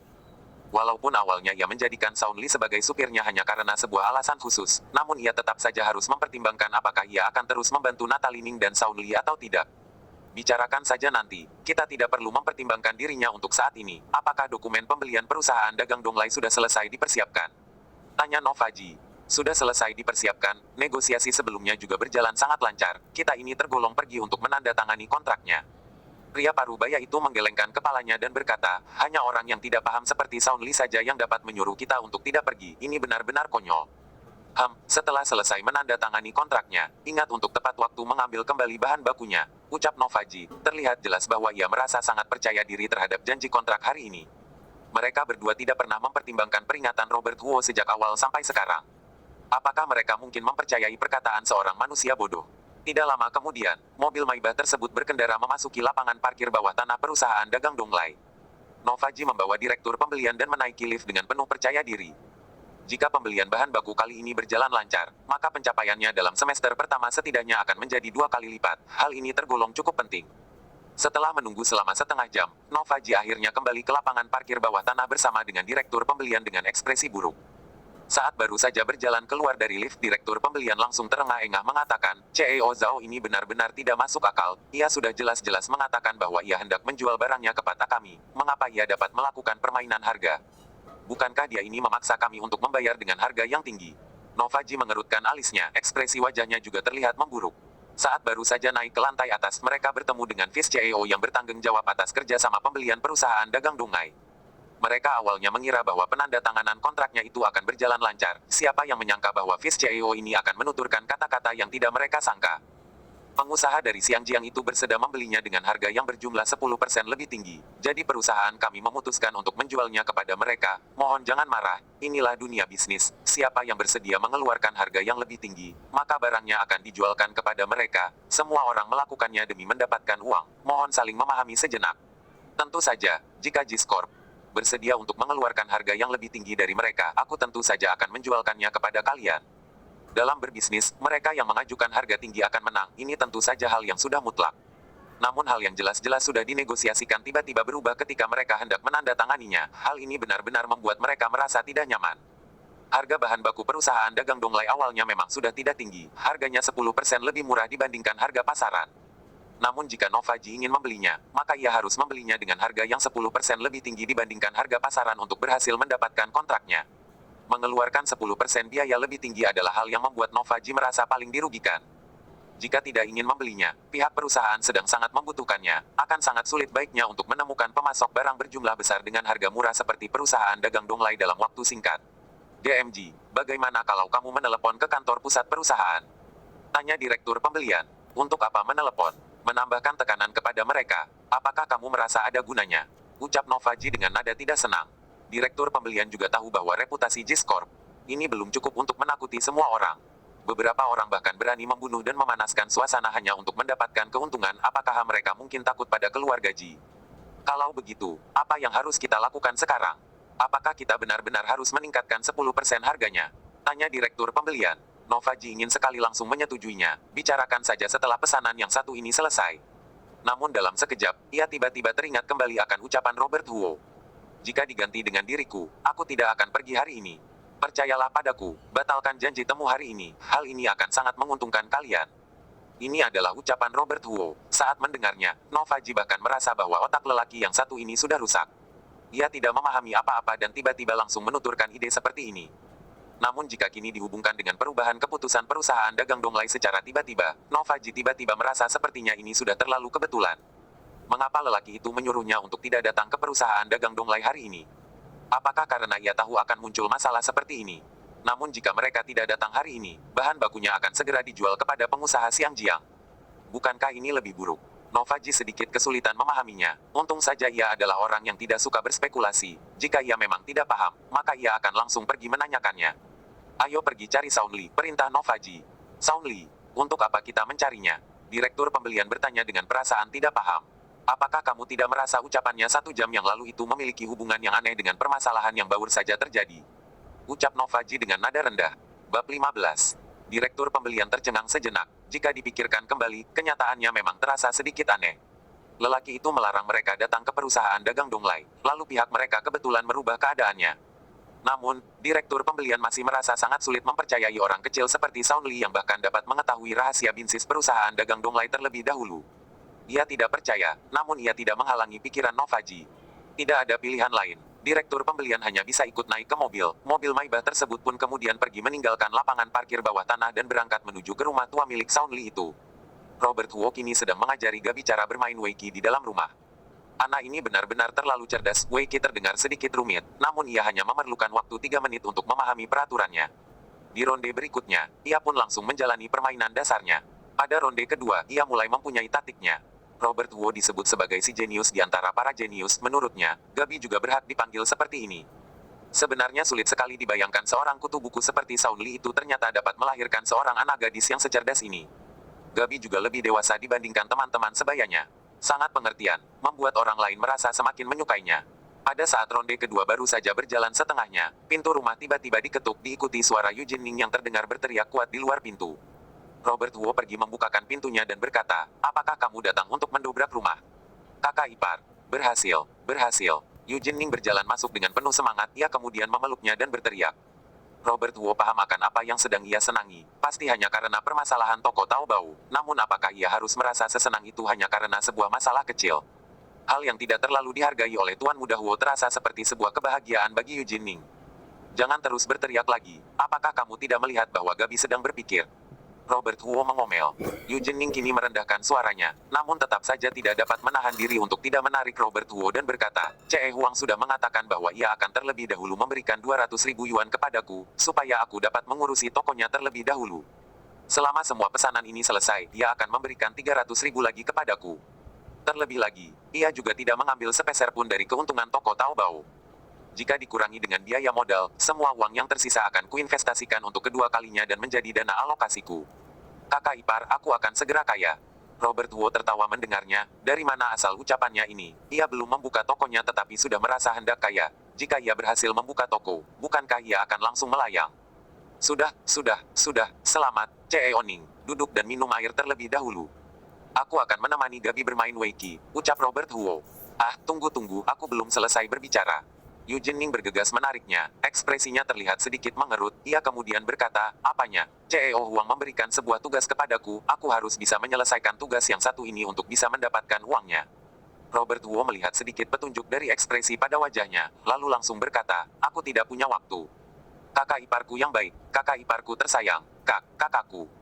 Yu Jinning tahu ia tidak akan bisa menyembunyikannya dari Robert Huo. Ia pun berbicara dengan ekspresi bersedih. Aku bukannya bermaksud untuk menyuruhmu melakukan sembarangan kegiatan. Tolong bantu aku melatih para pekerja, lalu membantuku menjalankan toko resmiku saja. Biayanya dimulai dari 20.000 yuan sebulan. Setelah satu pesanan selesai, aku akan memberikan bonus sebesar 10% kepadamu. Robert Huo meliriknya sejenak dan berkata, apakah kamu merasa aku hanya bernilai 20.000 yuan? Terlebih lagi, apakah ini yang kamu sebutkan tidak menyuruhku? Melatih seorang pekerja saja akan menghabiskan waktuku yang tidak sedikit. Aku bahkan masih harus menjalani toko resmimu. Mengapa kamu tidak langsung menyuruhku membantu kalian mendaftarkan pabrik kalian saja? Jika kamu memang bersedia, aku juga tidak akan menolaknya. Gumam Yu Jinning, ketika melihat Robert Huo menatapnya tajam lagi, ia pun bergegas berkata, sekalipun kamu tidak menghargai diriku, kamu juga harus menghargai kakakku, juga Gabi, betul bukan? Robert Huo benar-benar merasa kesal oleh karena sikapnya. Apa hubungannya dengan Natalie Ning dan Gabi? Namun pihak lawan bicaranya ini adalah paman kecilnya. Ia juga tidak merasa nyaman terlalu tidak menghargainya. Sehingga ia pun berkata, aku tidak mempunyai waktu sebanyak itu. Aku tidak bisa membantumu terlalu banyak. Aku bisa membantu mengurusi etalase dan publikasi toko resmimu ketika sedang online. Tetapi maaf, aku tidak bisa membantu dalam pelatihan pekerja. Ah, kalau begitu, apa yang harus kulakukan? Tidak ada satupun pekerja pabrik kami yang memahami toko online. Jika kamu hendak mengajari, apakah kamu tidak bisa merekrut pekerja baru yang lebih ahli? Mengapa kamu harus terus berpikir sesempit itu? Bisakah kamu berpandangan lebih jauh? Ucap Robert Huo dengan nada kesal. Ah, merekrut ulang. Baik. Yu Jinning menyetujuinya dengan puas, lalu kembali menarik Robert Huo sambil tersenyum dan berkata, kakak ipar, karena kamu sudah membantuku sampai tingkat yang satu ini, bagaimana kalau kamu membantuku mengembangkannya lagi? Rekrut yang lebih ahli. Aku tidak terlalu mahir menilai, juga tidak paham akan hal-hal ini. Bagaimana aku bisa tahu siapa yang memiliki kemampuannya atau tidak? Hanya satu kali rekrut saja, maksimal hanya satu pagi. Tidak maksimal satu harimu. Begini aku akan pergi mencari CEO Huang dan memberikan biaya 10.000 yuan atas kerja kerasmu. Robert Huo sudah tidak bisa emosi lagi oleh karenanya, ia pun hanya bisa mengiyakannya. Setelah mendapatkan persetujuan dari Robert Huo, Yu Jinning pun memeluknya dengan perasaan senang, mengecup kakak iparnya, kakaknya ini sudah berubah semakin hangat. Gabi yang sedang mempertimbangkan jalannya Weiqi saja ikut mengangkat kepalanya dan berkata, Paman, air liurmu mengalir cukup banyak. Semuanya menempel pada wajahku. Hahaha, keponakanku yang baik, Paman sudah terlalu senang. Setelah aku mendapatkan uang, Paman akan memberikan sebuah Weiqi yang terbuat dari bahan dasar emas untukmu. Ucap Yu Jinning dengan sikap muluk. Sudah, jangan bersikap terlalu materialistis di depan anak-anak, mengerti? Jika kamu mempunyai waktu, maka segera lakukan pekerjaanmu. Ucap Robert Huo. Betul. Kalau begitu aku akan pergi untuk menyampaikannya kepada CEO Huang terlebih dahulu. Aku akan kembali ketika prosedur rekrut sudah dimulai. Sebaiknya jangan kembali. Yu Jinning tentu saja tidak menghiraukan ucapan-ucapannya ini dan pergi membuka pintunya dengan senang hati. Namun ia melihat Nova Ji yang sedang mengangkat kepalanya dan bersiap-siap untuk mengetuk pintu. Hei, Kak Nova, mengapa kamu datang kemari? Mencari kakakku. Dia sedang tidak di rumah. Ucapan Yu Jinning yang secepat tembakan peluru ini membuat Nova Ji tercengang melihatnya. Mengapa lelaki yang satu ini bisa sesenang ini? Pada saat ia melihat Robert Huo yang sedang berdiri di dalam rumah, ia pun merasa semakin aneh. Kerabat keluarga Ning tidak memperlakukan Sound Lee dengan baik, ini bukanlah sebuah rahasia. Sebagai teman baik Natalie Ning, Nova Ji tentu saja memahaminya. Terutama Yu Jinning yang selalu merasa geram untuk kakaknya, ia selalu saja merasa sangat disayangkan sekali jika harus menikahi seorang kutu buku seperti Sound Lee ini. Jadi pada keadaan di mana Sound Lee sedang bersama dengannya, mereka umumnya selalu terlihat bersama-sama bertengkar. Namun ia hari ini terlihat tersenyum lebar. Jika ia mempunyai ekor, sepertinya ia kini sedang mengibaskannya. Aku datang untuk mencarinya, jelas Nova Ji. Oh, mencari kakak iparku. Baiklah, kalian berbincang saja terlebih dahulu. Aku masih ada urusan, aku akan pergi terlebih dahulu. Yu Jinning tidak banyak berbicara dan langsung melangkah pergi.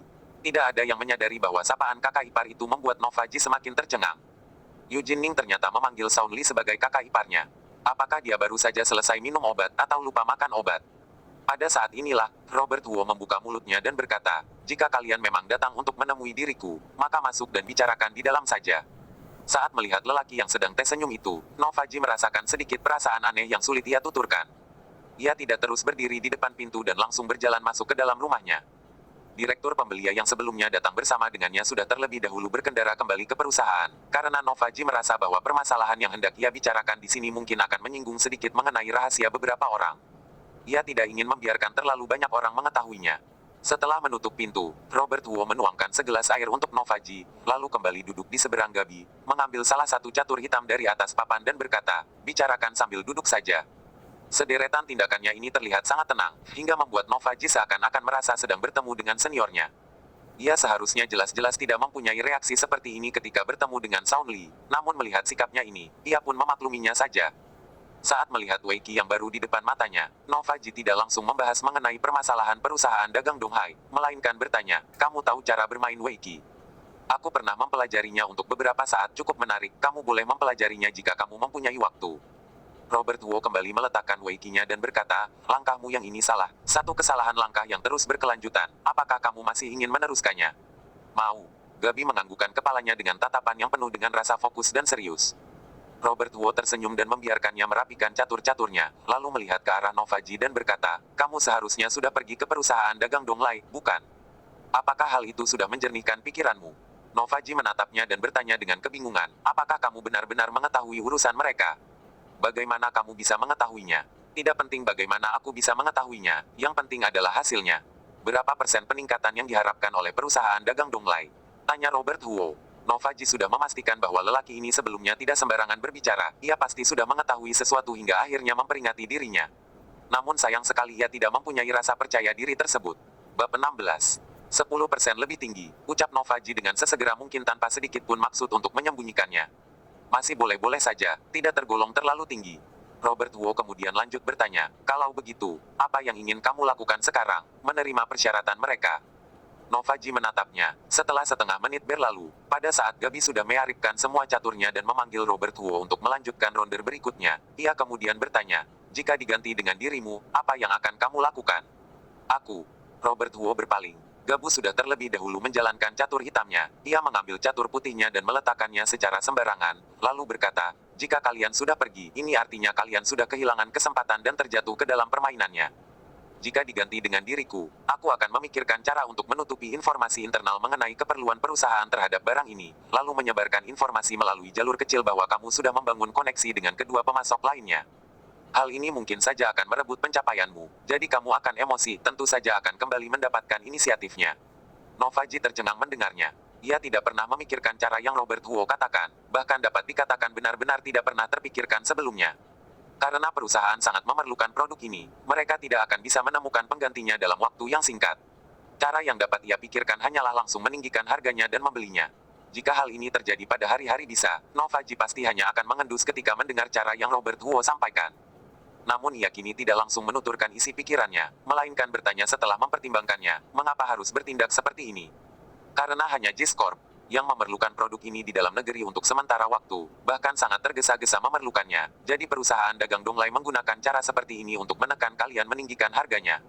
Namun sebaliknya, demi memenuhi permintaan JIS Corp, perusahaan dagang Donglai juga sudah melakukan pemasukan dalam jumlah yang sangat besar. Jika JIS Corp sudah tidak menginginkannya, maka mereka juga akan mengalami kesulitan untuk menjualnya dalam waktu dekat. Demi memasukkan semua barang ini, perusahaan dagang Donglai sudah meminjam uang dalam jumlah besar dengan batas waktu 1 minggu. Jika kalian menunda sehari, maka tekanan mereka juga akan semakin besar. Jadi, hal yang harus kamu lakukan adalah menghadirkan tekanan bagi mereka, sama halnya seperti apa yang mereka lakukan kepadamu. Robert Wu menjelaskannya dengan sangat mendetail, hanya orang bodoh yang tidak bisa memahaminya. Jika mereka tidak tertipu, tanya Novaji. Robert Wu tersenyum dan berkata, "Jika Departemen Humas JIS Corp tidak bisa merealisasikan informasi seperti ini, silakan bubarkan saja." Novaji tidak mengelak karena apa yang Robert Wu katakan itu benar. JIS Corp kebetulan juga merupakan satu dari 50 perusahaan terdepan tingkat nasional. Bagaimana dengan posisi perusahaan dagang Donglai? Mereka hanyalah sebuah perusahaan pemasok bahan baku saja. Aset mereka mungkin hanyalah 1 hingga 2 miliar yuan, masih berjarak sangat jauh dibandingkan JIS Corp. Jika permasalahan setingkat ini tidak dapat diselesaikan, maka Departemen Humas sudah boleh dibubaran. Jika Departemen Humas benar-benar bisa merealisasikan kabar tersebut, Novaji harus mengakui bahwa cara Robert Wu ini tentu saja adalah cara yang paling tepat untuk menghadapi perusahaan dagang Donglai. Tidak ada cara yang lebih baik dibandingkan memperlakukan pihak lawan dengan cara yang mereka gunakan sendiri. Saat ia melihat Robert Huo dengan tatapan aneh, ekspresinya juga mengalami perubahan yang sangat besar. Sikap Sun Li sebelumnya menunjukkan bahwa ia benar-benar sangat konyol hingga ia tidak pantas menjadi seorang supir. Namun penampilan Robert Huo saat ini mengubah segalanya. Bagaimana ia bisa memikirkan cara ini? Terlebih lagi, bagaimana ia bisa tahu bahwa perusahaan dagang Donglai akan meningkatkan harganya? Ini adalah dua pertanyaan yang ingin sekali diajukan oleh Novaji. Dalam menghadapi hal ini, Robert Huo menjelaskan, kekuatan internet itu jauh lebih besar dibandingkan dengan apa yang kalian bayangkan. Banyak sekali permasalahan yang kalian anggap sebagai rahasia sebenarnya dapat dicari di internet. Ini adalah kesimpulan yang bisa didapatkan hanya dengan melakukan analisis di internet.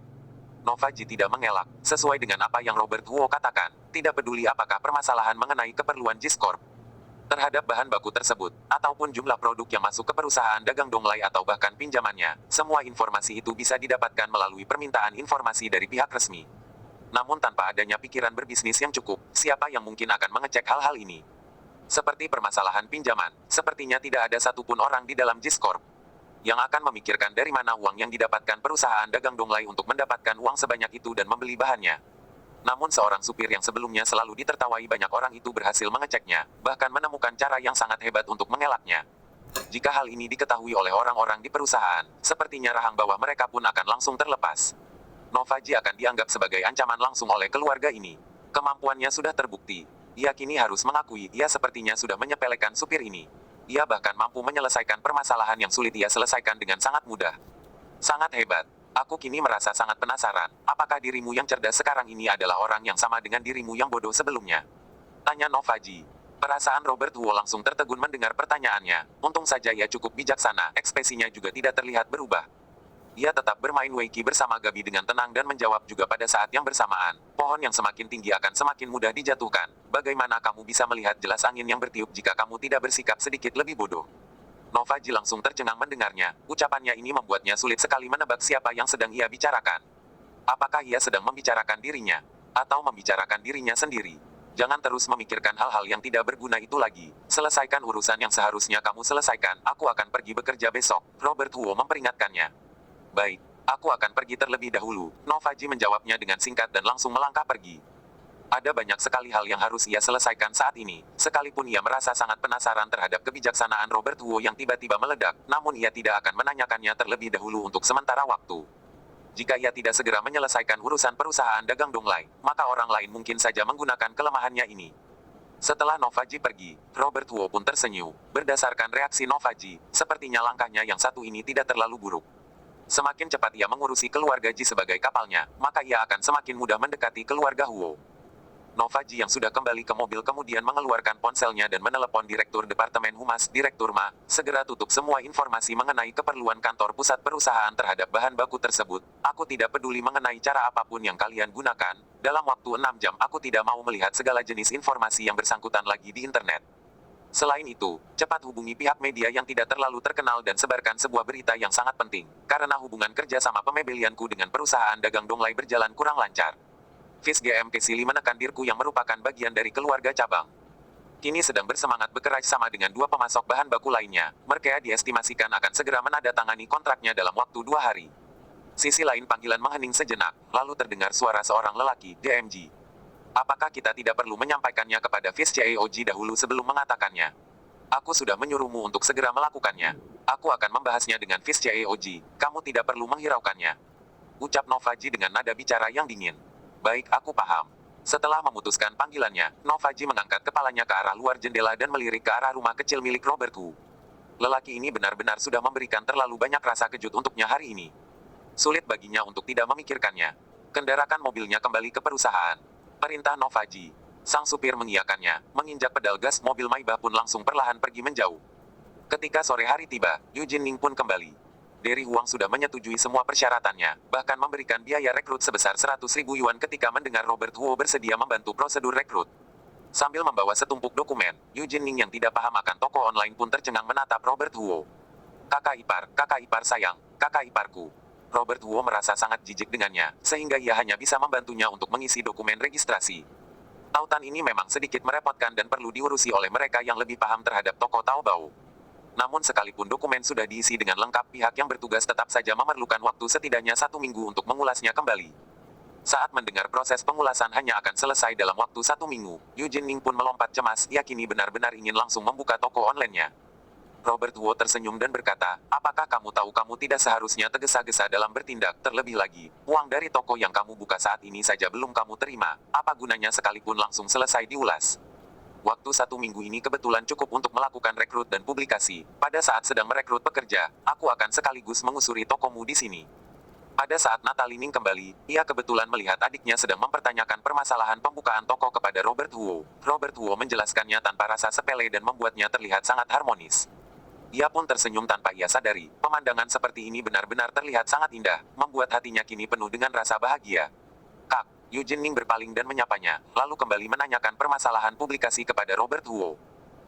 Aku sudah menjelaskan cukup banyak hal kepadamu, ia beranjak ke sisi Natalining dan bertanya, anak yang satu ini membuatku tidak sempat makan, bagaimana kalau kita pesan mie daging kambing? Bab 17. Sebelumnya, setiap kali perlu membuat sebuah keputusan kecil ataupun besar, Shaun Li selalu saja berkata, terserah, kamu urusi saja, ataupun jawaban sejenisnya. Bagi seorang wanita, ini bukanlah jawaban yang mereka inginkan. Sebagian besar wanita lebih suka ketika seorang pria membantu mereka dalam membuat sebuah keputusan. Bukannya karena keputusan yang mereka pilih akan jauh lebih baik, namun mereka senang dengan sejenis perasaan di mana mereka dapat bersandar kepada orang lain. Robert Wu kini langsung memberikan sebuah jawaban yang jelas untuknya. Sekalipun ia menggunakan nada bertanya, namun hal itu hanya akan membuatnya merasa dihormati oleh dirinya. Natalining menatapnya dan perlahan mengatakan, baik. Robert Wu mengiyakannya, juga tidak banyak berbicara dan langsung berpaling menuju ke dapur. Tidak lama kemudian, ia pun mendengar suara potongan daging kambing yang saling bergesekan dengan papan potong. Suara ini membuat Natalining merasa sangat tenang. Ia diam-diam berdoa di dalam hatinya, jika ini adalah sebuah mimpi, maka ia berharap ia dapat bangun sedikit lebih lama lagi. Kak, Yu Jinning terus memanggilnya. Saat Natalining melihat ke arahnya, ia melirik ke arah dapur, lalu berkata, aku kira dia kini sudah jauh lebih baik dibandingkan di masa lalu. Bagaimana kalau kita mencari waktu untuk pulang ke rumah sejenak?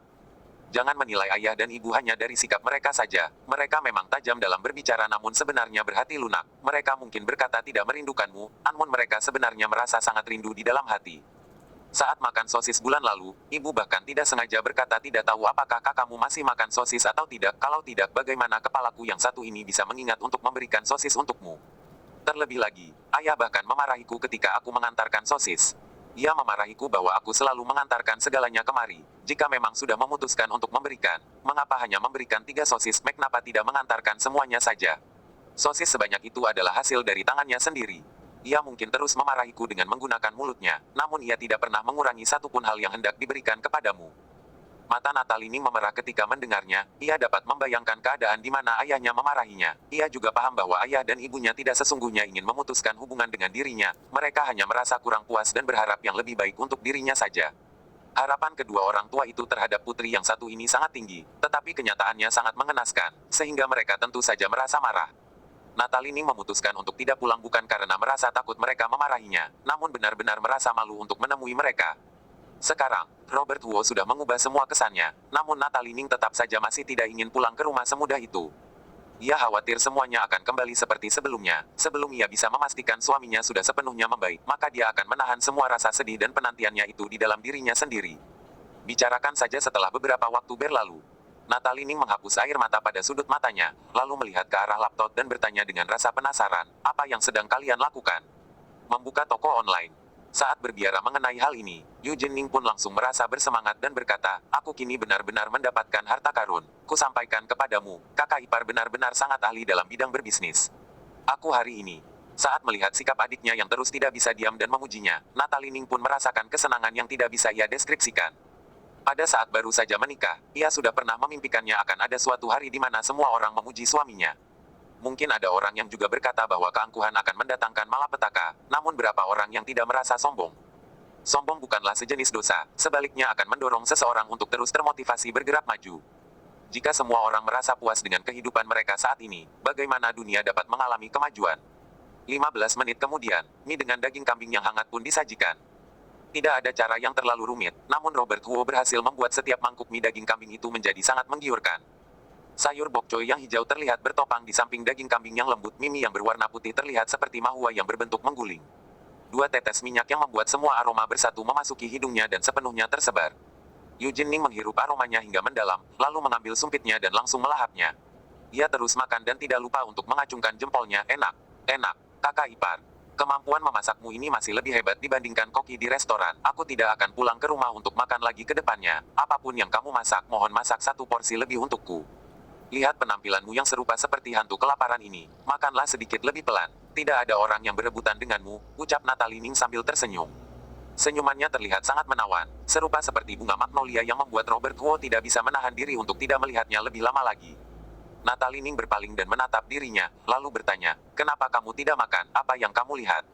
"Kamu terlihat menawan saat tersenyum. Benar-benar terlihat seperti bunga magnolia yang langka," ucap Robert Huo. Natalie Ning tercengang. Wajahnya kemudian terasa memanas. Sound Lee si kutu buku itu tidak pernah menyanjungnya seperti ini sebelumnya. Eugene Gabi dan Gabi berseru hingga membuat Natalie Ning merasa malu, lalu berkata, apanya Hu? Makan.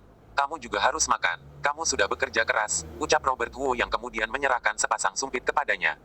Lembut perhatian, semua ini membuat Natalie Ning merasa dirinya seakan-akan sedang bermimpi. Ia perlahan menundukkan kepalanya, mengambil sumpitnya, menggenggamnya, dan tidak bisa menahan diri hingga mengangkat kepalanya sedikit untuk melirik Robert Huo.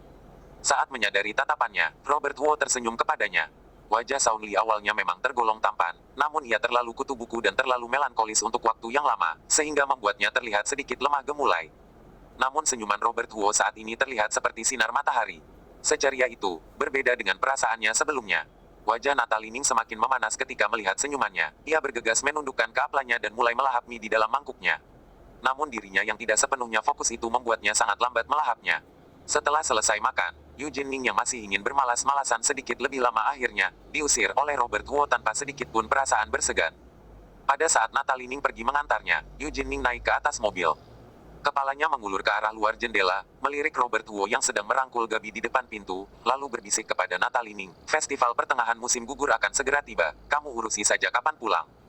Ayah dan ibu benar-benar sangat merindukanmu." "Aku mengerti." Yu Jinning menganggukkan kepalanya dan berkata, "Berhati-hatilah di perjalanan pulang, jangan terlalu tergesa-gesa." "Tenang saja." Yu Jinning tertawa sambil menyalakan mesin mobilnya, lalu pergi meninggalkannya. Eugene ini anak yang sangat menarik, walaupun ia terlihat berpikir secara sederhana, namun hatinya sebenarnya berpikir sangat mendetil, ucap Robert Huo. Natalie Ning yang sudah kembali ke pintu menganggukkan kepalanya dan berkata, "Sejak kecil sampai dewasa, ia sedikit lebih banyak menjaga diriku, aku yang merupakan kakaknya ini tidak terlalu membantunya." Saat melihat suasana hati Natalie Ning yang tidak terlalu baik, Robert Huo diam-diam mulai paham akan rasa depresinya di rumah. Segala jenis kata penghibur akan sia-sia pada saat ini, ada beberapa hal yang harus ia putuskan sendiri. Setelah berpikir sejenak, Robert Huo berkata, "Ada satu kabar baik, penjualan toko hari ini mencapai 40.000 yuan, uang yang dapat diterima setidaknya mencapai 5.000 yuan. Natalie Ning merasa terkejut, lalu mengangkat kepalanya dan menatapnya, "Benarkah?"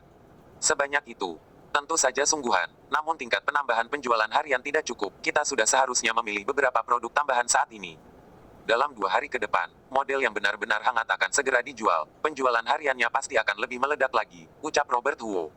Natalie Ning tidak meragukannya, berdasarkan segala jenis pujian yang Eugene Ning berikan, ia sudah percaya bahwa suaminya benar-benar memiliki bakat dalam bidang bisnis.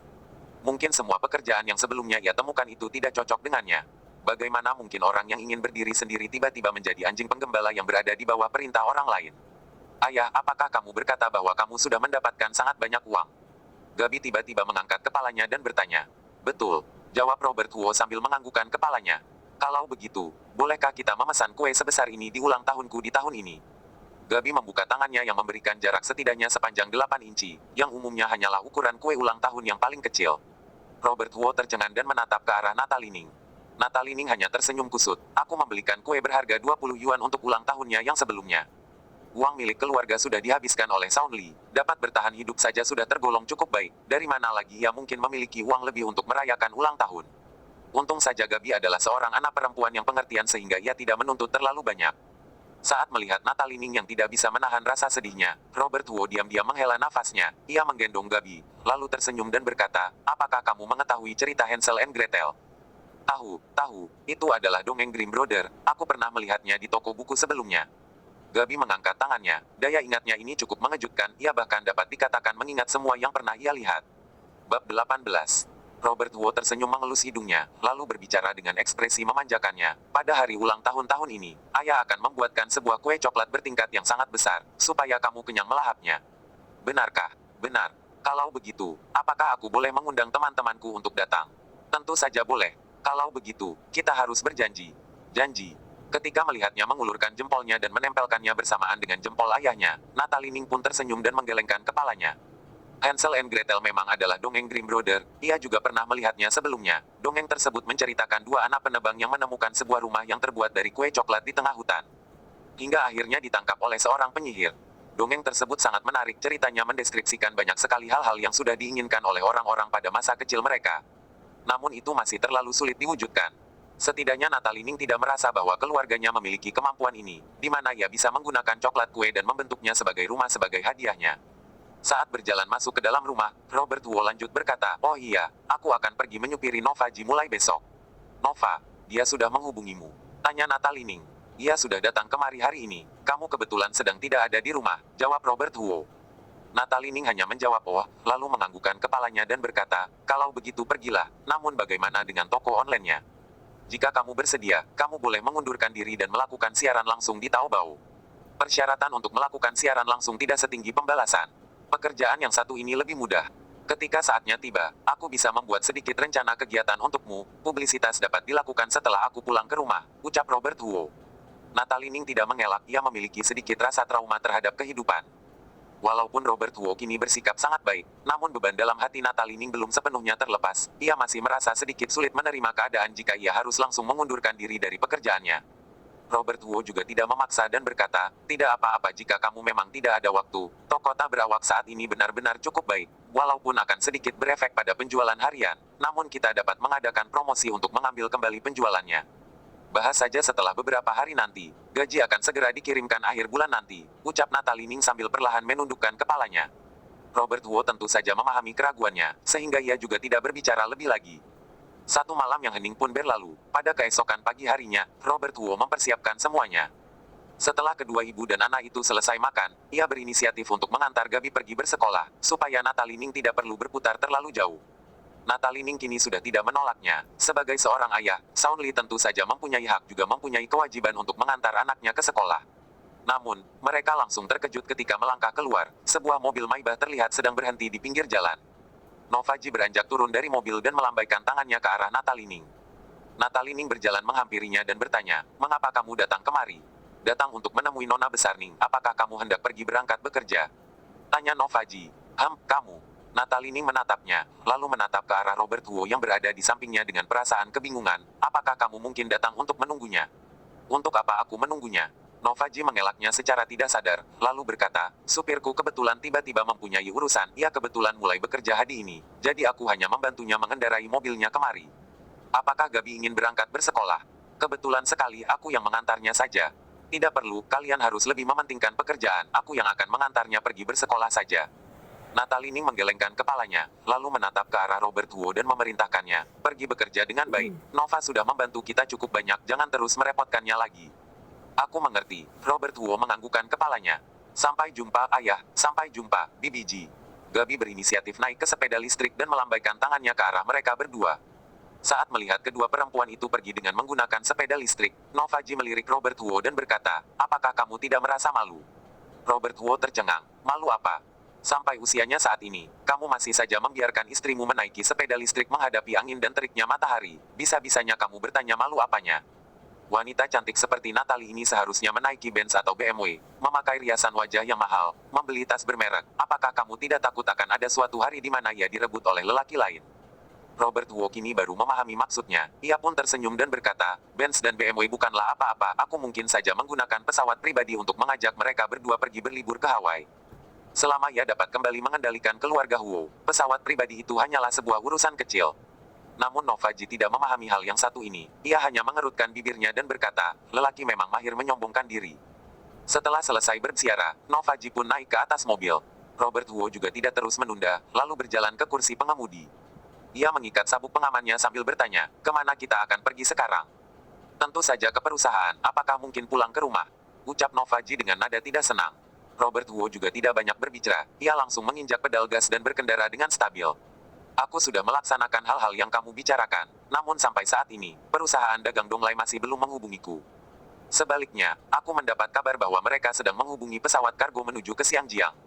Nada bicara Novaji terdengar tenang, namun tetap saja membuat orang lain menyadari rasa tidak tenang dan rasa kesal yang tersembunyi di balik nada bicaranya. Terlihat jelas bahwa perusahaan dagang Dongla tidak berkompromi hanya karena tekanan yang ada seperti apa yang Robert Huo katakan. Hal ini membuat Novaji merasa bahwa ia mungkin saja membuat sebuah kesalahan yang sangat besar. Robert Huo mengendalikan setir mobil dengan mahir melewati sebuah jalan sambil berkata, kamu mungkin kurang memahami perusahaan dagang Donglai. Mereka dapat berkembang menjadi sebuah perusahaan besar dalam waktu 10 tahun yang singkat bukan karena hanya bergantung kepada harga barang yang sesungguhnya. Sejujurnya, kualitas produk mereka memang cukup baik, namun pertambahan penjualan setiap tahunnya itu terjadi karena mereka senang menggunakan taktik kecil seperti ini ketika sedang berbisnis. Karena mereka mampu melakukannya secara rahasia, maka tidak banyak orang yang mengetahuinya sampai saat ini. Ditambah lagi dengan sikap mereka yang tidak terlalu serakah, di mana mereka hanya meninggikan 10 hingga 20% harganya, sekalipun kalian menyadarinya, tetapi kalian juga tidak akan terlalu mempermasalahkannya. Jadi kamu hanya perlu menunggu dengan tenang. Jika mereka sudah meninggikan harganya, maka mereka sudah berencana untuk menjualnya kepada kalian. Novaji mengerutkan alisnya dan bertanya, mengapa kamu bisa berbicara seakan-akan kamu sangat memahami perusahaan dagang Donglai? Apakah kamu juga mengeceknya di internet? Aku mendengarnya dari temanku, jawab Robert Huo. Sebenarnya, pada saat Robert Huo berkeliaran sendirian, ia pernah saling menyapa dengan perusahaan dagang Donglai dan mengetahui semua taktik kecil mereka ini. Kamu mempunyai teman yang memahami rahasia bisnis perusahaan dagang Donglai. Novaji terlihat tidak mempercayainya. Robert Huo tidak berniat untuk menjelaskannya. Novaji juga tidak terus mempertanyakannya. Setelah beberapa saat ia hanya berbicara dengan nada rendah, jika aku kehilangan pesanan kali ini, aku mungkin saja akan diturunkan dari jabatanku. Aku akan memperhitungkannya denganmu ketika saatnya tiba.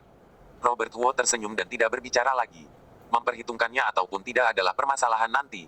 Novaji kini sudah menjalankannya, ia tidak akan mungkin mengundurkan diri semudah itu. Jika tidak, bagaimana ia mungkin hanya menggunakan kata-kata untuk mengancamnya? Seiring dengan jalur yang berada dalam ingatannya, mereka pun tiba di perusahaan dengan lancar. Saat Novaji baru saja berjalan masuk ke dalam kantor, bahkan belum sempat duduk, pintu ruang kerja didorong dengan kuat, seorang pria berumur 30 tahunan berjalan masuk dengan aura yang ganas.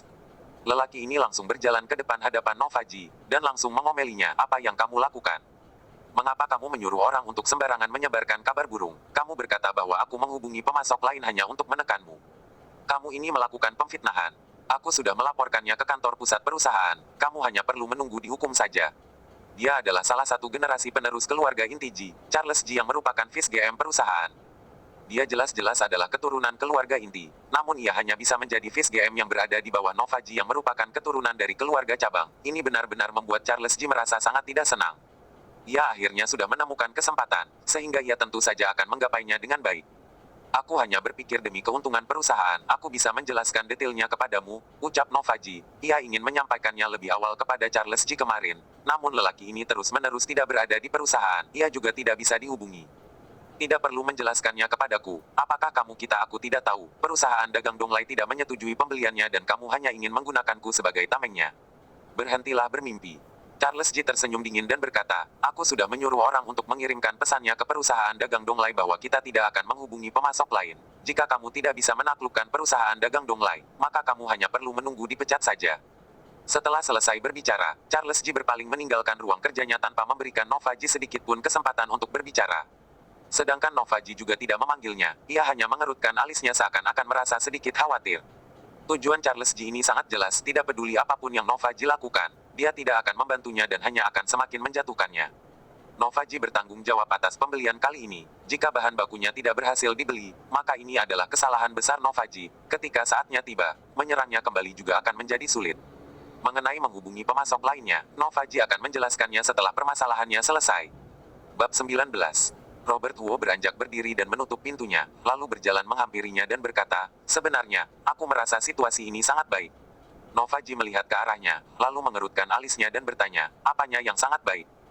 Jika Vice GMG memang ingin menjelaskannya kepada perusahaan dagang Donglai, bagaimana kalau kamu membantunya dengan mengumumkan pengelakan terhadap rumor ini atas nama perusahaan, ucap Robert Huo.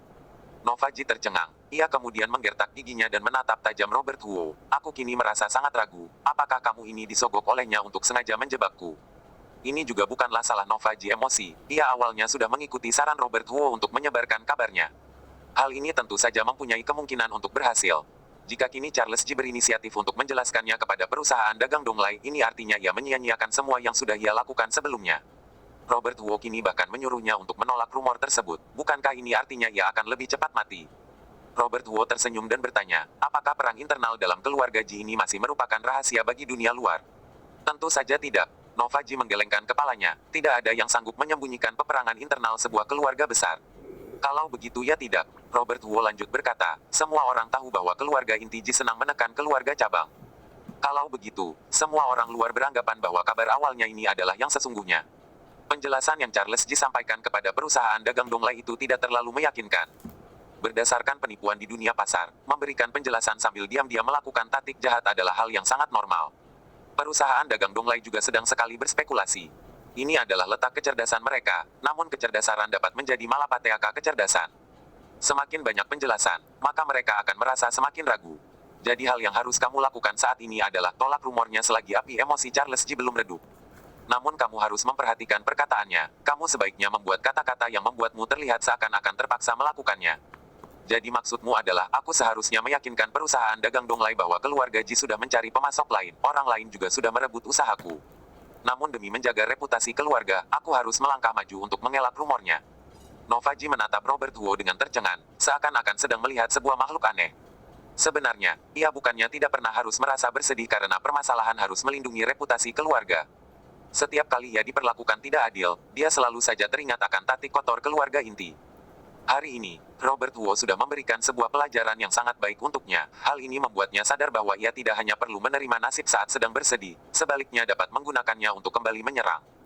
Jika seorang pengusaha yang sudah terjun di dunia bisnis selama bertahun-tahun, Nova Ji mungkin tidak akan merasa terlalu terkejut, karena jika dibandingkan dengan kecerdasan mereka, ia masih memiliki terlalu sedikit pengalaman. Namun, orang yang memberikan saran kepadanya bukanlah pengusaha yang sudah berpengalaman, melainkan seorang kutu buku yang berusia tidak jauh berbeda dengannya, bahkan disepelekan oleh semua orang. Apakah kamu sudah teringat akan sesuatu? Nova Ji benar-benar tidak dapat menahan diri untuk tidak bertanya. Pertanyaan ini memang sedikit aneh, Robert Wu bahkan tercengang mendengar pertanyaannya, ingat apanya? Nova Ji memperhatikan ekspresinya, hingga akhirnya menggeleng kepalanya dan berkata, tidak apa-apa, aku akan segera melaksanakan saranmu yang sangat baik itu. Sambil berbicara, ia mengangkat telepon internal yang berada di atas mejanya. Direktur Ma, datang ke kantorku sejenak.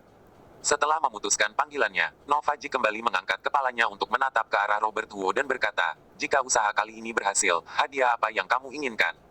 Robert Wu berpikir sejenak, lalu menjawab dengan ekspresi serius, aku ingin menjadi seorang CEO. Nova Ji tercengang sejenak, lalu langsung meliriknya tajam, berhentilah bermimpi. Robert Wu tertawa terbahak-bahak. Tidak perlu terlalu serius menanggapinya, ini hanyalah perusahaan di bawah keluarga Ji. Jika ia benar-benar menjadi seorang CEO, ia mungkin akan merasa bahwa daerah ini terlalu kecil baginya. Jika kamu tidak mempunyai kesibukan, cepat seduhkan 2 gelas kopi kemari, ucap Nova Ji yang kemudian duduk dan menyalakan komputernya, lalu mulai mengetik pengumuman penolakan rumor. Robert Wu hanya mengiyakannya, lalu berpaling keluar. Menyeduh kopi dan sejenisnya seharusnya adalah tugas dari seorang sekretaris, namun Nova Ji tidak mempunyai sekretaris. Ia bukannya tertekan hingga tidak bisa menemukan sekretaris, namun para sekretaris yang sebelumnya ia cari akhirnya selalu saja berpihak kepada keluarga inti dan mengkhianatinya. Nova Ji akhirnya malas mencari sekretaris yang baru, ia berusaha untuk menyelesaikan semua permasalahannya sendiri. Memang terasa sedikit lebih melelahkan, namun lebih baik dibandingkan harus disetujui di muka publik tetapi dikhianati secara pribadi. Setelah pergi meninggalkan ruang kerja, Robert Wu pun berjalan menuju ke Sepen.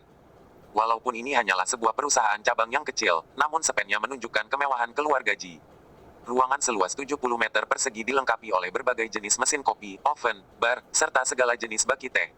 Rak bahkan dilengkapi oleh segala jenis bahan dasar. Jika ingin minum kopi, mereka tidak hanya menyediakan kopi instan yang terkenal di dalam dan di luar negeri, namun mereka juga menyediakan biji kopi kelas menengah ke atas untuk digiling langsung di tempat. Jika dibandingkan dengan kopi instan, Robert Wu lebih menyukai kopi yang digiling segar, aromanya terasa lebih kental, juga lebih natural, rasanya ketika diminum juga berbeda. Tentu saja, kopi tersebut juga akan menghabiskan lebih banyak waktu. Mungkin karena waktu yang masih pagi, sebagian besar orang baru saja selesai melahap sarapan mereka. Sehingga kini hanya terdapat seorang lelaki parubaya yang sedang menggiling biji kopi di tengah Sepen yang sangat luas. Robert Wu berjalan masuk dan mencium aroma dari botol-botol yang sudah diisi oleh biji kopi segar, hingga akhirnya memilih Blue Mountain yang lebih populer. Setelah mengambil biji kopinya, ia mendengar suara dari sisinya, sangat pahit, benar-benar tidak enak. Saat ia berpaling, ia melihat pria parubaya itu langsung menuangkan kopinya ke wastafel, lalu mengambil setumpuk biji kopi dan bersiap-siap untuk menggilingnya lagi. Pada saat yang bersamaan juga bergumam, "Aku tidak percaya aku tidak bisa membuat kopi dengan rasa seperti itu." Robert Wu tersenyum melihatnya, lalu memperingatkannya, "Jika kamu tidak menyukai kopi yang pahit, maka kamu seharusnya memilih biji kopi Blue Mountain atau biji kopi Kolombia, dan bukan biji kopi Uganda." Lelaki itu berpaling ketika mendengarnya berbicara, lalu bertanya, "Apakah kamu paham bagaimana cara menggiling biji kopi?" "Sedikit, apakah kamu memerlukan bantuan?" tanya Robert Wu. Pria parubaya itu terdiam, lalu melepaskan genggaman biji kopinya dan mempersilahkannya. Robert Wu berjalan untuk mengambil peralatan mesin kopi. Ia menaruh semua cangkir filter di wastafel untuk mencucinya, lalu berkata, "Biji kopi mengandung minyak, jadi kita harus membersihkan semuanya setelah selesai menggiling. Jika tidak, minyak tersebut akan terus berkumpul, hingga akhirnya menimbulkan bau busuk setelah cukup lama. Biji kopi mahal sekalipun juga akan digiling menjadi berbau aneh.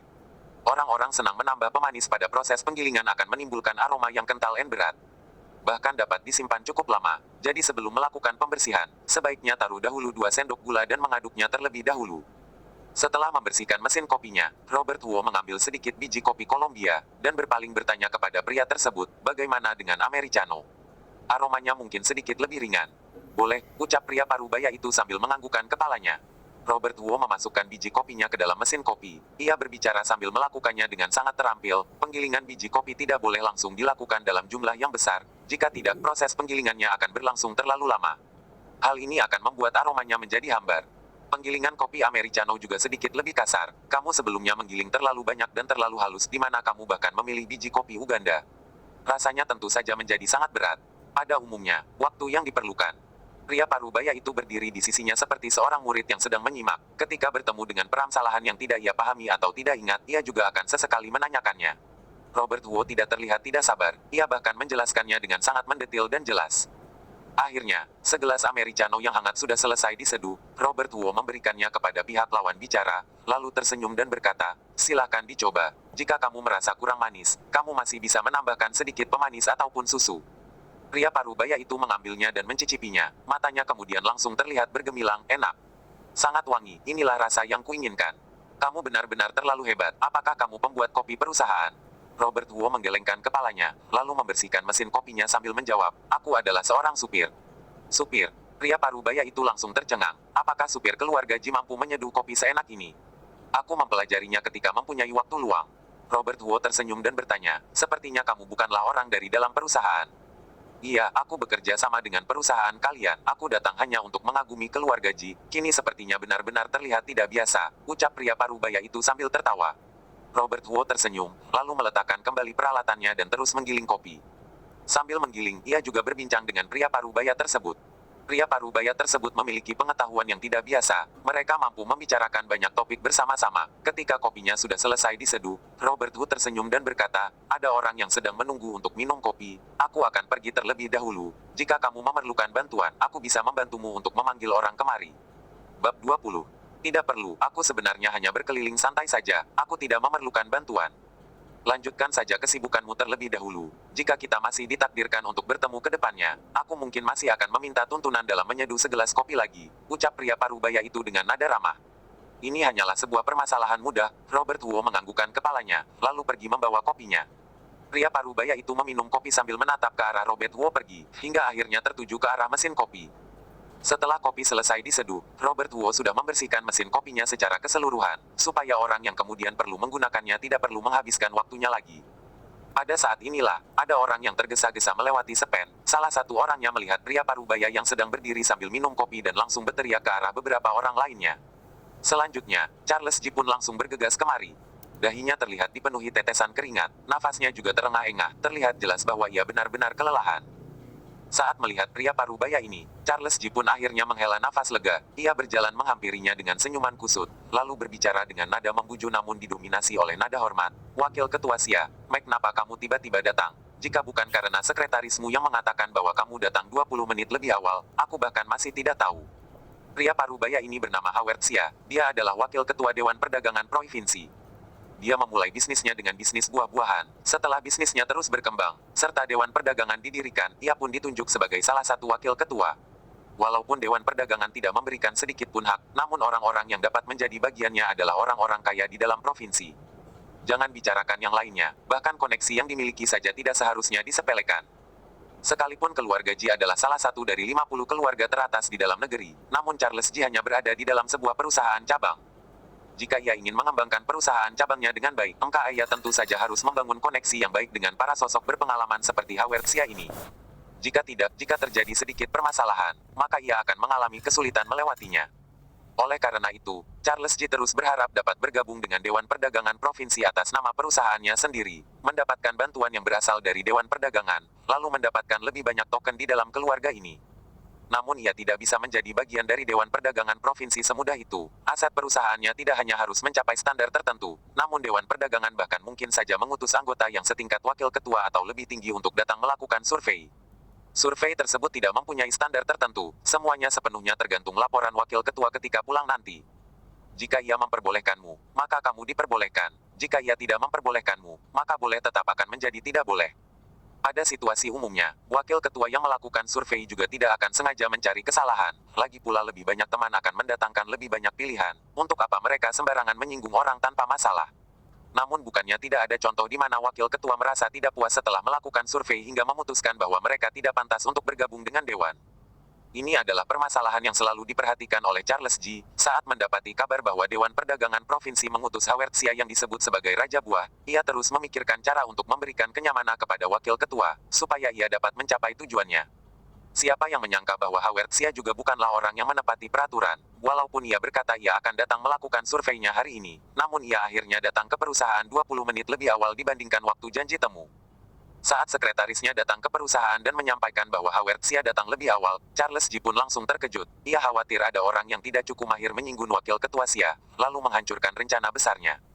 Jika Howard Xia memutuskan untuk datang lebih awal, hal ini menunjukkan bahwa dia adalah orang yang lebih memperhatikan kenyataan. Ia berharap untuk melihat lebih jelas mengenai situasi perusahaan cabang milik keluarga Ji ini. Saat melihat ekspresi Charles Ji yang gugup, ia pun tersenyum. Ia meletakkan cangkir kopi yang berada di dalam genggamannya dan berkata, "Fish GMG tidak perlu terlalu gugup. Aku hanya berkeliling santai saja. Kopi perusahaan kalian ini benar-benar enak. Seorang supir yang menyeduhnya untukku, rasanya juga cukup enak." Setelah berbincang sejenak dengan supir itu, aku memiliki pemahaman yang lebih mendalam terhadap para pekerja kalian. Bergabung dengan Dewan Perdagangan seharusnya adalah hal yang masuk akal.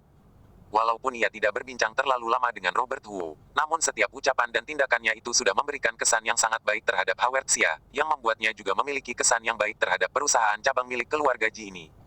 Jika tidak ada ketidakterdugaan, bergabungnya perusahaan cabang ke dalam Dewan Perdagangan Provinsi seharusnya termasuk hal yang sudah cukup pasti.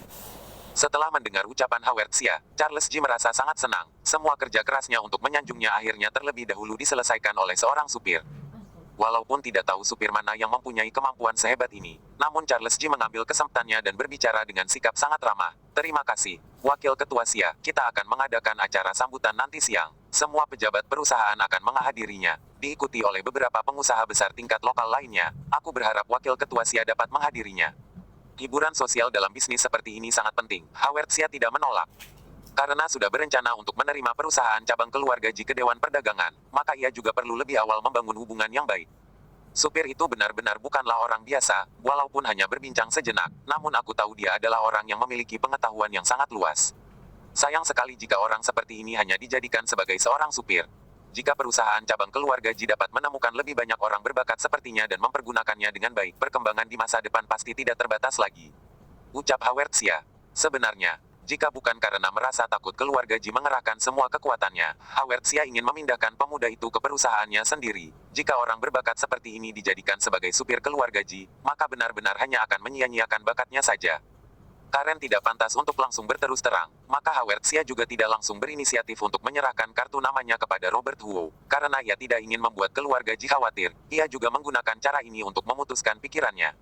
Namun jika keluarga Ji benar-benar tidak mengenalinya, Howard Xia pasti tidak akan mempedulikan mereka lagi di pertemuan berikutnya. Apa yang paling penting pada masa-masa seperti ini? Tentu saja orang-orang berbakat. Ucapan Wakil Ketua Xia ini membuat Charles Ji dan yang lainnya tercengang mendengarnya. Mereka bahkan masih saja tercengang setelah lawan bicaranya melangkah pergi. Supir mana yang mampu membuat Raja Buah sekagum itu padanya? Apakah perusahaan mempunyai pekerja berbakat seperti itu? Pergi, cek siapa yang baru saja menyeduh kopi untuk Wakil Ketua Xia. Cepat suruh dia datang ke ruang kerjaku. Perintah Charles Ji. Asisten wanita yang cantik yang berdiri di sisi Ia itu langsung pergi mengeceknya. Charles Ji kemudian kembali menatap ke arah Direktur Departemen Personalia dan berkata, cepat cek posisi kosong di perusahaan. Jika Wakil Ketua Sia sudah sangat menghargai orang ini, tidak peduli apakah dia sesungguhnya berbakat ataupun tidak, namun dia adalah kunci dari jawaban apakah kita mampu bergabung dengan Dewan Perdagangan Provinsi atau tidak, sediakan posisi yang tepat untuknya. Baik, aku mengerti. Direktur Departemen Personalia menganggukkan kepalanya. Mereka semua paham bahwa Howard Sia bukannya ceroboh dalam bertindak ketika menuturkan semua itu, melainkan karena supir yang sudah menyeduh kopi untuknya itu sudah meninggalkan kesan yang sangat mendalam untuknya. Jadi, perusahaan hanya perlu mengangkat supir ini, menghargai pendapat Howard Sia, maka mereka akan berhasil menjadi bagian dari Dewan Perdagangan. Ini adalah hal yang pasti akan terjadi. Pada saat ini, seseorang melangkah maju dan berbisik, situs resmi perusahaan baru saja mengeluarkan sebuah berita, silakan dilihat sejenak. Charles Ji mengambil tablet milik lawan bicaranya. Di atasnya tertulis pengumuman mengenai penolakan rumor yang diumumkan oleh Departemen Humas. Trik apa lagi yang ingin dilakukan si wanita jelek itu? Apakah dia cari mati? Charles Ji meliriknya sejenak dan langsung marah. Isinya itu jelas-jelas bersangkutan dengan penekanan keluarga cabang. Nova Ji berkata bahwa ia mengelak rumornya, namun nada bicara yang ia gunakan sangat bersedih, membuat orang-orang langsung menilai bahwa ia dipaksa untuk menturukan semua ini. Charles Ji adalah orang yang paling berjasa karena perusahaan cabang akan segera bergabung dengan Dewan Perdagangan Provinsi. Ia umumnya tidak akan terlalu menghiraukan Nova Ji, terlebih lagi saat ini. Ia berpaling ke arah ruang kerja GM dan berbicara dengan nada yang sangat angkuh. Apakah kamu mengira kamu bisa berbuat sesuka hatimu? Ia memilih untuk tidak melewati kehidupannya dengan baik dan memaksaku untuk mempersulitnya. Pada saat ini, Nova Ji yang berada di dalam ruang kerjanya sedang mengangkat cangkir kopinya dan menyanjungnya. Enak sekali, siapa yang menyeduhnya? Aku. Robert Wu menunjuk dirinya sendiri. Bagaimana kamu bisa menyeduh kopi? Nova Ji bertanya ragu. Robert Wu meninggikan bahunya dan berkata, aku mempunyai banyak waktu luang. Pada saat aku sedang bosan dan tidak ada kesibukan, aku mengecek beberapa dokumen di internet. Lagi-lagi di internet. Apakah kamu selalu saja mencari segalanya di... Sebelum Nova Ji sempat selesai berbicara, pintu ruang kerja sudah terlebih dahulu didorong kuat. Charles Ji kemudian tergesa-gesa berjalan masuk dan mengomelinya. Nova Ji, kamu ini sepertinya sudah terlalu kelewatan. Apakah kamu mengira kamu dapat bertindak sesuka hatimu karena kamu menduduki posisi GM ini? Pertunjukan ini baru saja dipentaskan tidak lama sebelumnya. Ketika diulang sekali lagi, nada bicara Charles Ji bahkan terdengar memberat, sikapnya juga terlihat semakin tidak bersegan. Nova Ji tahu ia pasti sudah melihat pengumuman penolakan rumornya, sehingga ia datang untuk mencari masalah dengannya. Nova Ji yang sudah melakukan persiapan mental sejak awal itu hanya menjawab dengan tenang. Bukankah kamu menyuruhku untuk mengakui kesalahanku? Jadi aku langsung menyuruh Direktur Ma untuk mengumumkan pemberitahuan penolakan rumor untuk membersihkan dirimu. Di mana letak kesalahannya? Bersambung.